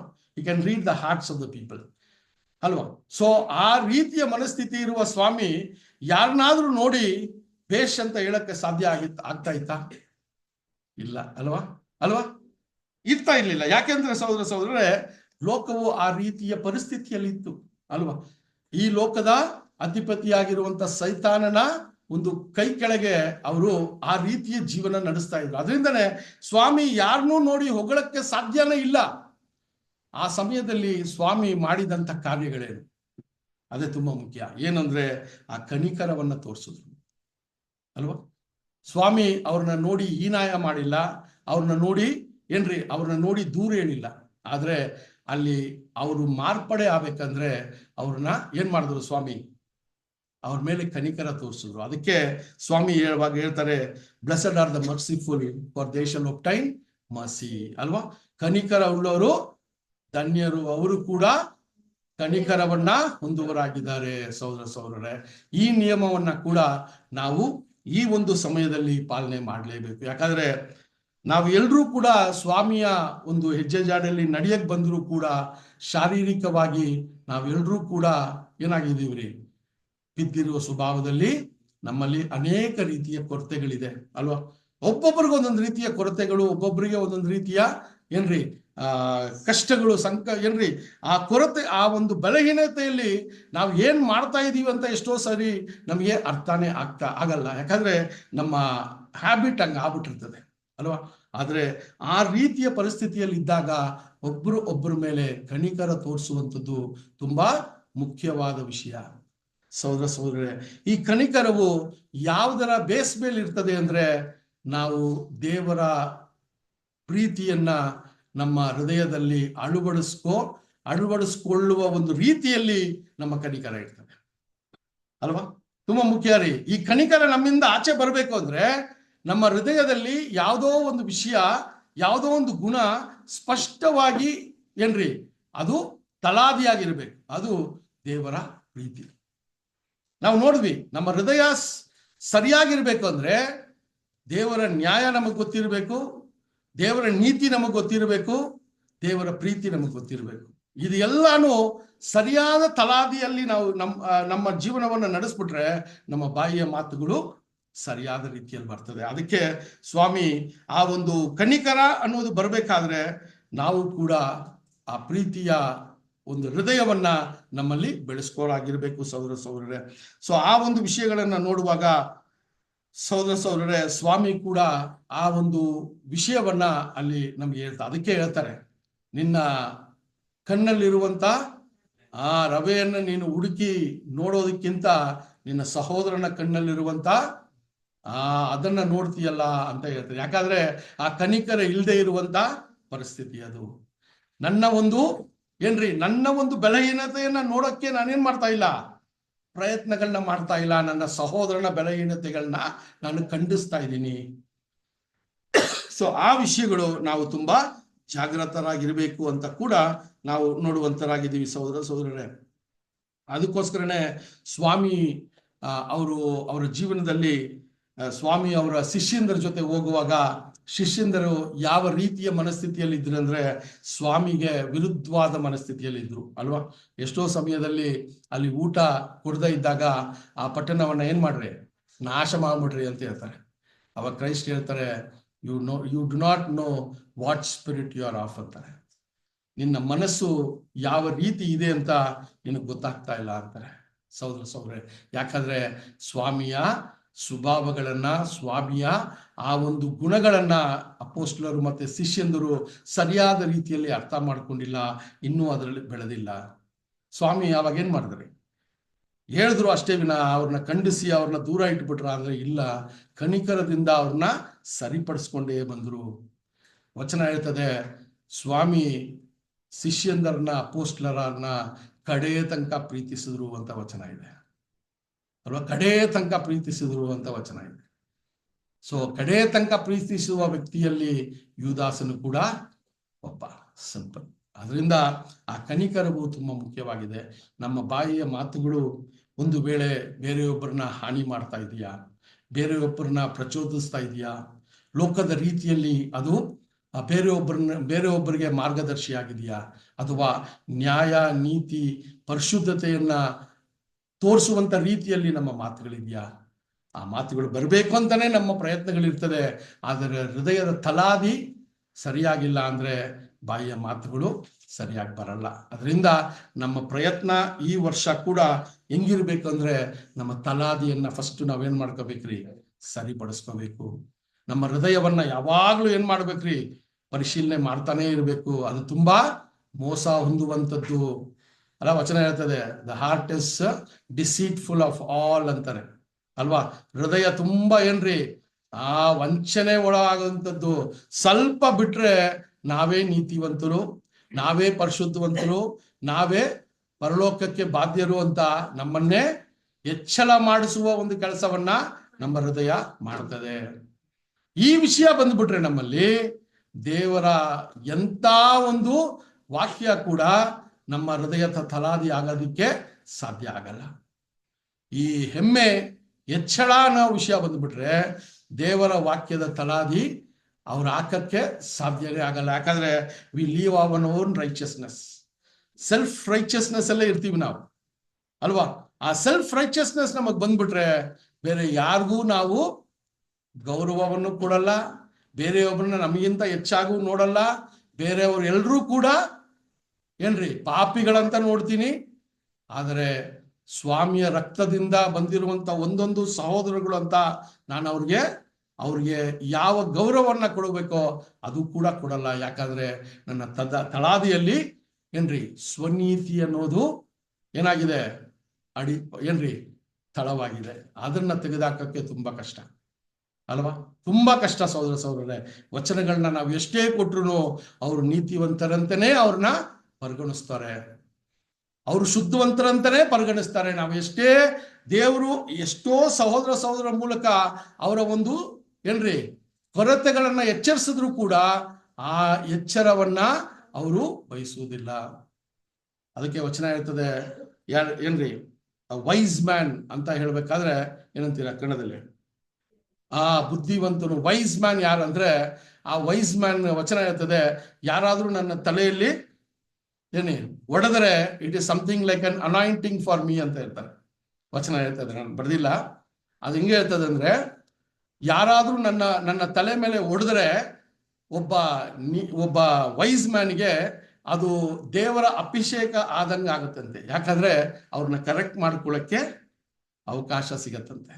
ಯೋಚನೆ ಮಾಡಿ, ತಲೆ ಮೇಲೆ ಹೊಡೆಯೋದಲ್ಲ, ಒಂದು ಮಾತು ತಪ್ಪಾಗಿ ಬಂದ್ಬಿಟ್ರೆ ನಾವು ಬದಲಿಗೆ ಮುಯಿಗೆ ಮುಯಿ ತೀರ್ಸೋರಾಗಿ ಇನ್ನು ಇದ್ದೀವಿ ಅಂದ್ರೆ ನಮ್ಮ ಹೃದಯ ಇನ್ನೂ ಲೋಕದ ರೀತಿಯಲ್ಲಿದೆ ಅನ್ನೋದನ್ನ ನಾವು ಯಾವಾಗ್ಲೂ ಪರಿಶೀಲನೆ ಮಾಡ್ಕೋಬೇಕು ಸಹೋದರರೇ. ಸೊ ಅದರಿಂದ ಈ ವಿಷಯಗಳ ಮೇಲೆ ನಮ್ಮ ಗಮನ ಇರಲಿ.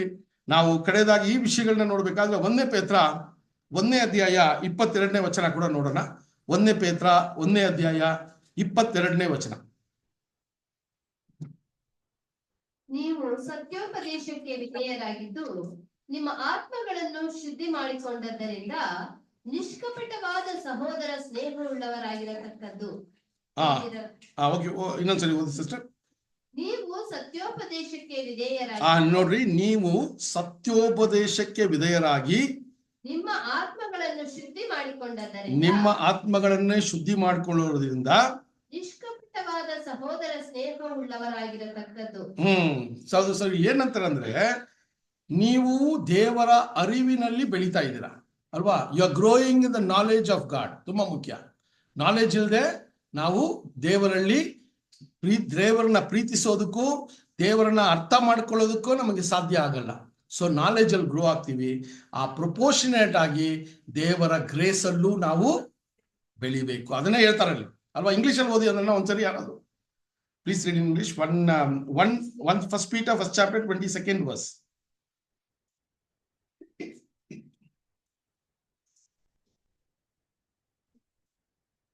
ಓದಿ ಪರವಾಗಿಲ್ಲ.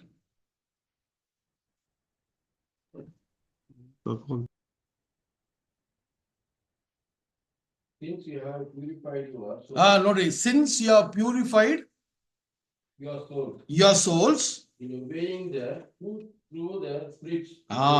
In obeying the truth through the sin. Love for the brethren, fervently love one another with a pure heart. ತುಂಬಾ ಮುಖ್ಯ ಸಹೋದರ. ನೋಡ್ರಿ, ನಾಲೆಜ್ ಇಂದ ನಾವು ದೇವರ ಒಂದು ನಮ್ಮನ್ನ ರಕ್ಷಣೆಗೆ ಒಳಪಡಿಸ್ತಾ ಇದ್ದಾರೆ ದೇವರು. ಆ ನಾಲೆಜ್ ಅನ್ನ ಪಡ್ಕೊಂಡಿರೋ ನಾವು ದೇವರ ಗ್ರೇಸ್ನು ಪಡ್ಕೋಬೇಕು ಅಂತ ಹೇಳ್ತಾರೆ. ಈ ಪ್ರೊಪೋರ್ಷನೇಟ್ ಆಗಿ ಹೋಗ್ಬೇಕು ಅಂತ ಹೇಳ್ತಾರೆ.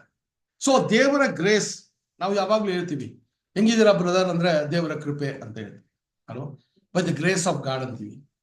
ಸೊ ಗ್ರೇಸ್ ಅಂದ್ರೆ ಏನು? ದೇವರ ಗ್ರೇಸ್ ಅಲ್ಲಿ ನಾನು ಇದ್ದೀನಿ ಅಂತ ಹೇಳೋದಕ್ಕೆ ಏನ್ ಅದಕ್ಕೆ ಸೂಚಕ? What is the indication? ದೇವರ ಗ್ರೇಸ್ ಅಲ್ಲಿ ನಾನಿದ್ರೆ ನನಗೆ ಕೋಪ ಇರಲ್ಲ.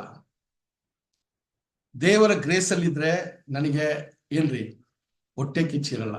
ದೇವರ ಗ್ರೇಸ್ ಅಲ್ಲಿ ಇದ್ರೆ ದೇವರ ಪ್ರೀತಿಯಲ್ಲಿ ಇರ್ತೀನಿ. ಇದು ನಾನು ಹೇಳಕ್ಕೆ ಅರ್ಹತೆ ಇದ್ರೆ we can say that I am in the grace of God. ತುಂಬಾ ಮುಖ್ಯ ರೀ ದೇವರ ಗ್ರೇಸ್, ದೇವರ ಕೃಪೆ ಅಂದ್ರೆ ದೇವರು ಏನೋ ನನಗೆ ಕೊಟ್ಟಿದ್ದಾರೆ, ದಟ್ ಈಸ್ ಗ್ರೇಸ್. ಏನ್ ಕೊಟ್ಟಿದ್ದಾರೆ ಅಂದ್ರೆ ದೇವ್ರ ತರ ನಡ್ಕೊಳ್ಳೋದಕ್ಕೆ ನನ್ಗೆ ಕೊಟ್ಟಿದ್ದಾರೆ, ಅವಕಾಶ ಮಾಡಿಕೊಟ್ಟಿದ್ದಾರೆ. ದೇವ್ರ ತರ ನಡ್ಕೊಳ್ಳೋದಕ್ಕೆ ಅವರ ಆತ್ಮವನ್ನ ನನಗೆ ಕೊಟ್ಟಿದ್ದಾರೆ. ಕರೆಕ್ಟಾ? ಸೊ ಅದರಿಂದ ನಾನು ದೇವರ ಕೃಪೆಯಲ್ಲಿ ಇದ್ದೀನಿ ಬ್ರದರ್ ಅಂದ್ರೆ ನನ್ನಲ್ಲಿ ಕೋಪ ಇರಬಾರ್ದು ಅಲ್ವಾ, ಹಗೆತನ ಇರಬಾರ್ದು, ಹೊಟ್ಟೆ ಕಿಚ್ಚಿರಬಾರ್ದು, ಎಲ್ರಿಗೂ ಒಳ್ಳೇದನ್ನ ಮಾಡಬೇಕು ಅನ್ನೋದು ಇರಬೇಕು. ಇದೆಲ್ಲ ಇದ್ರೆ ಮಾತ್ರ ನೆಕ್ಸ್ಟ್ ಟೈಮ್ ಇಂದ ನಾವು ಕೃಪೆಯಲ್ಲಿ ಇದ್ದೀನಿ ಅಂದ್ರೆ ಇದೆಲ್ಲ ನಾವು ವಿಚಾರಾಗಿ ನೋಡ್ಕೋಬೇಕು, ಇದೆಲ್ಲ ಇದ್ದೀನ ಅಂತ ಅಲ್ವಾ. So when I am in grace, ನಾನು ಗ್ರೇಸ್ ಅಲ್ಲಿ ಇದ್ದೀನಿ ಅಂದ್ರೆ this should be my indication ಅಲ್ವಾ. ಸೊ ಇಲ್ಲಿ ಕೂಡ ನನ್ನ ಬಾಯಿಯ ಮಾತುಗಳು, ನನ್ನ ಹೃದಯದ ಧ್ಯಾನವು ಎರಡೂ ಹೊಂದಾಣಿಕೆ ಆಗಿದೆಯಾ ಅಂತ ನೋಡ್ಕೋಬೇಕು. ಬಾಯಿಂದ ದೇವರ ಗ್ರೇಸ್ ಅಲ್ಲಿ ಇದೀನಿ ಅಂತ ಹೇಳ್ಬಿಟ್ಟು ಹೃದಯದಲ್ಲಿ ಇನ್ನೂ ಕಲ್ಮಶಗಳನ್ನ ಇಟ್ಕೊಂಡ್ರೆ ದೇವರ ಗ್ರೇಸ್ ಅಲ್ಲಿ ವರ್ಕ್ ಆಗ್ತಾ ಇಲ್ಲ. ನಾನು ಜಡ್ಜ್ಮೆಂಟ್ ಸೀಟ್ ಮುಂದೆ ನಾನು ಏನಾಗಿದ್ದೀನಿ, ನಿಂತಿದ್ದೀನಿ. ದೇವರ ನ್ಯಾಯದ ವಿಚಾರಣೆಯಲ್ಲಿ ನಾನು ನ್ಯಾಯ ತೀರ್ಪಿಗೆ ಒಳಗಾಗ್ತಾ ಇದ್ದೀನಿ. ಅದರಿಂದ ನಮ್ಮ ಬಾಯಿಯ ಮಾತುಗಳು ತುಂಬಾ ಜಾಗೃತರಾಗಿರ್ಬೇಕು. ಅದರಿಂದ ಸಹೋದರ ಸಹೋದರರೇ, ಈ ಒಂದು ವಾಕ್ಯಗಳನ್ನ ನಾವು ಓದಿದಾಗ ದೇವರು ಸ್ವಾಮಿಯ ಮಾತುಗಳಿಂದ ಅನೇಕ ವಿಷಯಗಳನ್ನ ನಮ್ಗೆ ಹೇಳಿದ್ದಾರೆ. ಅದೇ ರೀತಿಯಲ್ಲಿ ನಾವು ಈ ದಿನದಲ್ಲಿ ನಾವು ಮುಖ್ಯವಾಗಿ ನೋಡಿದ್ದು, ನಮ್ಮ ಬಾಯಿಯ ಮಾತುಗಳು ದೇವರಿಗೆ ಮೆಚ್ಚುಗೆಯಾಗಿ ಇರಬೇಕು ಅಂದ್ರೆ ನಮ್ಮ ಹೃದಯದ ಏನ್ರಿ ಫೌಂಡೇಶನ್ನ ದೇವರ ನ್ಯಾಯ, ದೇವರ ನಿಯಮ, ದೇವರ ನೀತಿ, ದೇವರ ಪ್ರೀತಿಯಲ್ಲಿ ಅದನ್ನ ಫಸ್ಟ್ ಏನ್ ಮಾಡ್ಬೇಕ್ರಿ, ಎಸ್ಟಾಬ್ಲಿಷ್ ಮಾಡ್ಕೋಬೇಕು ಅಲ್ವಾ. ಸೊ ಇದನ್ನ ಮಾಡ್ಕೋಬೇಕಾದ್ರೆ ನಿಮ್ಮ ಹೋಮ್ವರ್ಕ್ ಏನಂದ್ರೆ ಹೃದಯದ ಬಗ್ಗೆ ಇನ್ನೂ ನೀವು ಮಾಹಿತಿ ಪಡ್ಕೋಬೇಕು. ಕರೆಕ್ಟಾ? ವಚನದಲ್ಲಿ ಹೃದಯದ ಬಗ್ಗೆ ಇನ್ನೂ ಮಾಹಿತಿ ಪಡ್ಕೋಬೇಕು. ನಾವು ನಮ್ಗೆ ಕೊಟ್ಟಿರುವ ಕಾಲ ಸಮಯದಲ್ಲಿ ಒಂದು ಏನ್ ಮಾಡಿದ್ವಿ, ಒಂದು ಪ್ರೊವೊಕೇಶನ್ ಕೊಟ್ವಿ ಈ ಸ್ಟಡಿಗೆ ಅಲ್ವಾ. ಸೊ ಈ ಹೃದಯ ಅನ್ನುವ ಒಂದು ಟಾಪಿಕಲ್ ಸ್ಟಡಿ ನೀವು ಮಾಡಿಬಿಟ್ರೆ ತುಂಬಾ ಕ್ಲಿಯರ್ ಆಗಿ ಗೊತ್ತಾಗ್ಬಿಡ್ತದೆ ಆ ಹೃದಯ ಎಷ್ಟು ಡೇಂಜರಸ್ಸು, ಆ ಹೃದಯವನ್ನ ಹೆಂಗೆ ಟೇಮ್ ಮಾಡ್ಬೋದು, ಆ ಹೃದಯವನ್ನ ದೇವರ ಚಿತ್ತಕ್ಕೆ ಅನುಸಾರವಾಗಿ ಹೆಂಗೆ ಸರಿಪಡಿಸ್ಕೋಬಹುದು. ಇದೆಲ್ಲ ಏನ್ ಮಾಡ್ಬೋದು ನೀವು ನಿಮ್ಮ ಪರ್ಸನಲ್ ಸ್ಟಡಿಯಲ್ಲಿ ಈ ಒಂದು ವಿಷಯನ ಮಾಡಿದ್ರೆ ನೀವು ತಗೊಂಡಿರುವಂತ ಏನ್ರಿ ರೆಸಲ್ಯೂಷನ್ಸ್ ಅಲ್ಲಿ ಇದು ಕೂಡ ಒಂದು ತಗೊಳ್ಳಿ ಅಲ್ವಾ. ಯಾವುದೇ ಒಂದು ಸ್ಟಡಿಯನ್ನ ಕೇಳಿದ್ರೆ, ಯಾವುದೇ ಒಂದು ಮೆಸೇಜ್ ಕೇಳಿದ್ರೆ ಅದರ ಸಾರಾಂಶವನ್ನ ತಗೊಂಡು ಸತ್ಯವೇದದಲ್ಲಿ ಆ ಸಾರಾಂಶದ ಬಗ್ಗೆ ಇನ್ನೂ ಏನ್ ಮಾಡ್ರಿ, ಏನ್ರಿ ಮೆಡಿಟೇಟ್ ಮಾಡಿ. ತುಂಬಾ ಮುಖ್ಯ ಅಲ್ವಾ. ಸೊ ಎಲ್ಲರೂ ಮನ್ನಾ ಓದ್ತೀರಾ ಅಲ್ವಾ, ತುಂಬಾ ಒಳ್ಳೇದು. ಎಲ್ಲರೂ ಮನ್ನಾ ಓದ್ತೀವಿ ಅಲ್ವಾ, ಅದು ನಮ್ಗೆ ಹ್ಯಾಬಿಟ್ ಆಗ್ಬಿಡ್ತು. ಈಗ ಎಲ್ಲರೂ ಮನ್ನಾ ಓದ್ತೀವಿ. ಎಷ್ಟೋ ಸರಿ ನಾನು ನೋಡಿದ್ದೀನಿ ನಮ್ಮ ಮನೆಗಳಲ್ಲೂ ಮನ್ನಾ ಓದ್ತಾರೆ, ಅದಾದ ನಂತರ ಏನ್ ಮಾಡ್ತಾರೆ, ಮೆಡಿಟೇಟ್ ಮಾಡಲ್ಲ. ನೆಕ್ಸ್ಟ್ ಕೆಲ್ಸಕ್ಕೆ ಏನ್ ಮಾಡ್ಬಿಡ್ತಾನೆ, ಏನಂದ್ರೆ ಕಾಟಾಚಾರ. ಆ ಮನ್ನಾ ಓದಿದ್ರೆ ಪರಲೋಕ ನಮ್ಗೆ ಅಂತ. ಹಂಗಲ್ಲ. ಮನ್ನಾ ಓದೋದು ಏನಕ್ಕೆ ಅಂತ ನೋಡ್ಬೇಕಾದ್ರೆ ಸಹೋದರ ಎಷ್ಟೋ ಸರಿ ನಾನು ಹೇಳಿದ್ದೀನಿ ಈ ವಿಚಾರಗಳನ್ನ. ನನ್ನ ಒಂದು ಪರ್ಸನಲ್ ಎಕ್ಸ್ಪೀರಿಯನ್ಸ್ ಏನಂದ್ರೆ, ಮನ್ನಾ ಓದಿದಾಗ ದೇವರ ಆ ಒಂದು ವಚನ, ದೇವರ ಆ ಒಂದು ಕಮೆಂಟ್ಸ್ ಅನ್ನ ನಾವು ಓದಿದಾಗ, ಒಂದು ವೇಳೆ ನಾವು ಸಹೋದರರಲ್ಲಿ ಮಾತನಾಡುವಾಗ ಇಬ್ರು ವರ್ತನೆನೂ ಹೆಂಗಿರ್ತದ್ರಿ, ಅದೇ ಒಂದು ಅಡಿಯಲ್ಲಿ ಇರ್ತದೆ ಅಲ್ವಾ. ಯಾಕಂದ್ರೆ ಆ ದಿನದ ಧ್ಯಾನ ಅದು. ನಮಗೆ ಬರುವಂತ ಸಂಕಷ್ಟಗಳು, ನಮಗೆ ಬರುವಂತ ಆಪತ್ತು ವಿಪತ್ತುಗಳು, ನಮಗೆ ಇರುವಂತ ಸಂತೋಷಗಳು ಎಲ್ಲ ಕೂಡ ನಾವು ಒಬ್ರೊಬ್ರಿಗೆ ನಾವು ನಾವು ಶೇರ್ ಮಾಡ್ಕೊಂಡಾಗ ಈ ಮನ್ನಾ ಕೂಡ ನಮ್ಗೆ ಏನಾಗತ್ರಿ, ನಮ್ಮ ಮೈಂಡ್ ಅನ್ನ ಒಂದೇ ಫ್ರೀಕ್ವೆನ್ಸಿಯಲ್ಲಿ ಇಡ್ತದೆ ಅಷ್ಟೇ. ತುಂಬಾ ಒಳ್ಳೆ ವಿಷಯ. ಆದ್ರೆ ಈ ವರ್ಷ ಏನ್ ಮಾಡ್ರಿ ಅಂದ್ರೆ, ಆ ಮನ್ನಾವನ್ನ ಓದಿದ ನಂತರ ನಮಗೆ ಸಾರಾಂಶನೇ ಸಿಗತ್ತೆ ಅಲ್ಲಿಗೆ ಅಲ್ವಾ. ಆ ಕೆಳಗಿರೋ ರೀಪ್ರಿಂಟ್ಸ್ ನ ಒಂದು ದಿನದಲ್ಲಿ ಒಂದ್ಸರಿ ಓದ್ಬಿಡಿ. ಅದರ ಮಾಹಿತಿ ಇನ್ನೂ ಹೆಚ್ಚಾಗಿ ಸಿಗುತ್ತೆ ನಿಮಗೆ. ತುಂಬಾ ಮುಖ್ಯ ಅಲ್ವಾ? ಆ ಮನ್ನಾ ನಮಗೆ ಸಾರಾಂಶನೇ. ಆದ್ರೆ ಆ ಮನ್ನಾ ಕೆಳಗೆ ಕೊಡುವಂತ ರೀಪ್ರಿಂಟ್ ನಂಬರ್ನ ಹುಡುಕೋದ್ ಬೇಕಾಗಿಲ್ಲ. ಈಗ ನಿಮ್ಮ ಇದ್ರಲ್ಲಿ ಎಲ್ಲ ಲೋನ್ ಮಾಡ್ಕೊಂಡಿದ್ದೀರಾ ನೋಡಿದ್ರಿ, ಎಲ್ಲಾ ಸಹೋದರರು ಎಲ್ಲಾನು ಫುಲ್ಲಿ ಫರ್ನಿಶ್ಡ್ ಆಗಿದೆ ಮೊಬೈಲು, ಆದ್ರೆ ಶೋಕೇಸ್ ಎಲ್ಲ ಇದೆ ಅಲ್ವಾ? ಏನ್ ಮಾಡೋಣ ಅಂದ್ರೆ ಆ ರೀಪ್ರಿಂಟ್ಸ್ ನ ನಿಮ್ಮ ಸ್ಮಾರ್ಟ್ ಫೋನ್ ಇಂದ ತೆಗೆದು ಅದನ್ನ ಓದಕ್ಕೆ ಪ್ರಯತ್ನ ಮಾಡಿ ಆ ದಿನ. ಆವಾಗ ನಿಮ್ಗೆ ಏನಾಗುತ್ತೆ ಅಂದ್ರೆ ಆ ಒಂದು ಮನ್ನಾದ ಕಂಟೆಂಟ್ ಫುಲ್ ಆಗಿ ನಿಮ್ಗೆ ಅರ್ಥ ಆಗತ್ತೆ ಅಲ್ವಾ? ಇದನ್ನ ಮಾಡಿ. ಇದೆಲ್ಲ ಏನಂದ್ರೆ ನಮ್ಗೆ ರೆಸೊಲ್ಯೂಷನ್ಸ್ ಅಲ್ವಾ? ಸೊ ಅದರಿಂದ ದೇವರು ಈ ಒಂದು ದಿನದಲ್ಲೂ ಕೂಡ ದೇವರು ನಮ್ಮ ಹೃದಯವನ್ನ ನಾವು ಪರಿಶೀಲನೆ ಮಾಡೋದಕ್ಕೆ ದೇವರು ಅವಕಾಶ ಮಾಡಿಕೊಟ್ರು. ಅದರಿಂದ ದೇವರಿಗೆ ಕೃತಜ್ಞತೆ ಸಲ್ಲಿಸುತ್ತಾ ಈ ಒಂದು ವಾಕ್ಯಗಳನ್ನ ಮುಗಿಸ್ಕೊತೀನಿ. ನಮಗೋಸ್ಕರ ಕೂಡ ಪ್ರಾರ್ಥನೆ ಮಾಡ್ಕೊಳ್ಳಿ ಸಹೋದರರೇ. ಈ ದಿನದಲ್ಲೂ ಕೂಡ ದೇವರು ಈ ಮಾತುಗಳನ್ನ ನಮ್ಮ ಮೂಲಕ ಹೇಳಿದ ಮೇಲೆ ನಮಗೆ ಜವಾಬ್ದಾರಿ ಜಾಸ್ತಿ ಇದೆ ಅಲ್ವಾ? ಅದರಿಂದ ನಮಗೋಸ್ಕರ ಕೂಡ ಪ್ರಾರ್ಥನೆ ಮಾಡಿ. ನಿಂತಿರೋರು ಬೀಳದಂಗೆ ಎಚ್ಚರವಾಗಿರೋದಕ್ಕೆ ದೇವರ ಕೃಪೆ, ನಿಮ್ಮ ಪ್ರಾರ್ಥನೆಗಳು ಕೂಡ ನಮಗಿರಬೇಕು ಅಂತ ಕೇಳ್ಕೊಂಡು ಈ ಪಾಠವನ್ನ ಮುಗಿಸ್ತೀನಿ. ಧನ್ಯವಾದ. Thank you. Thank you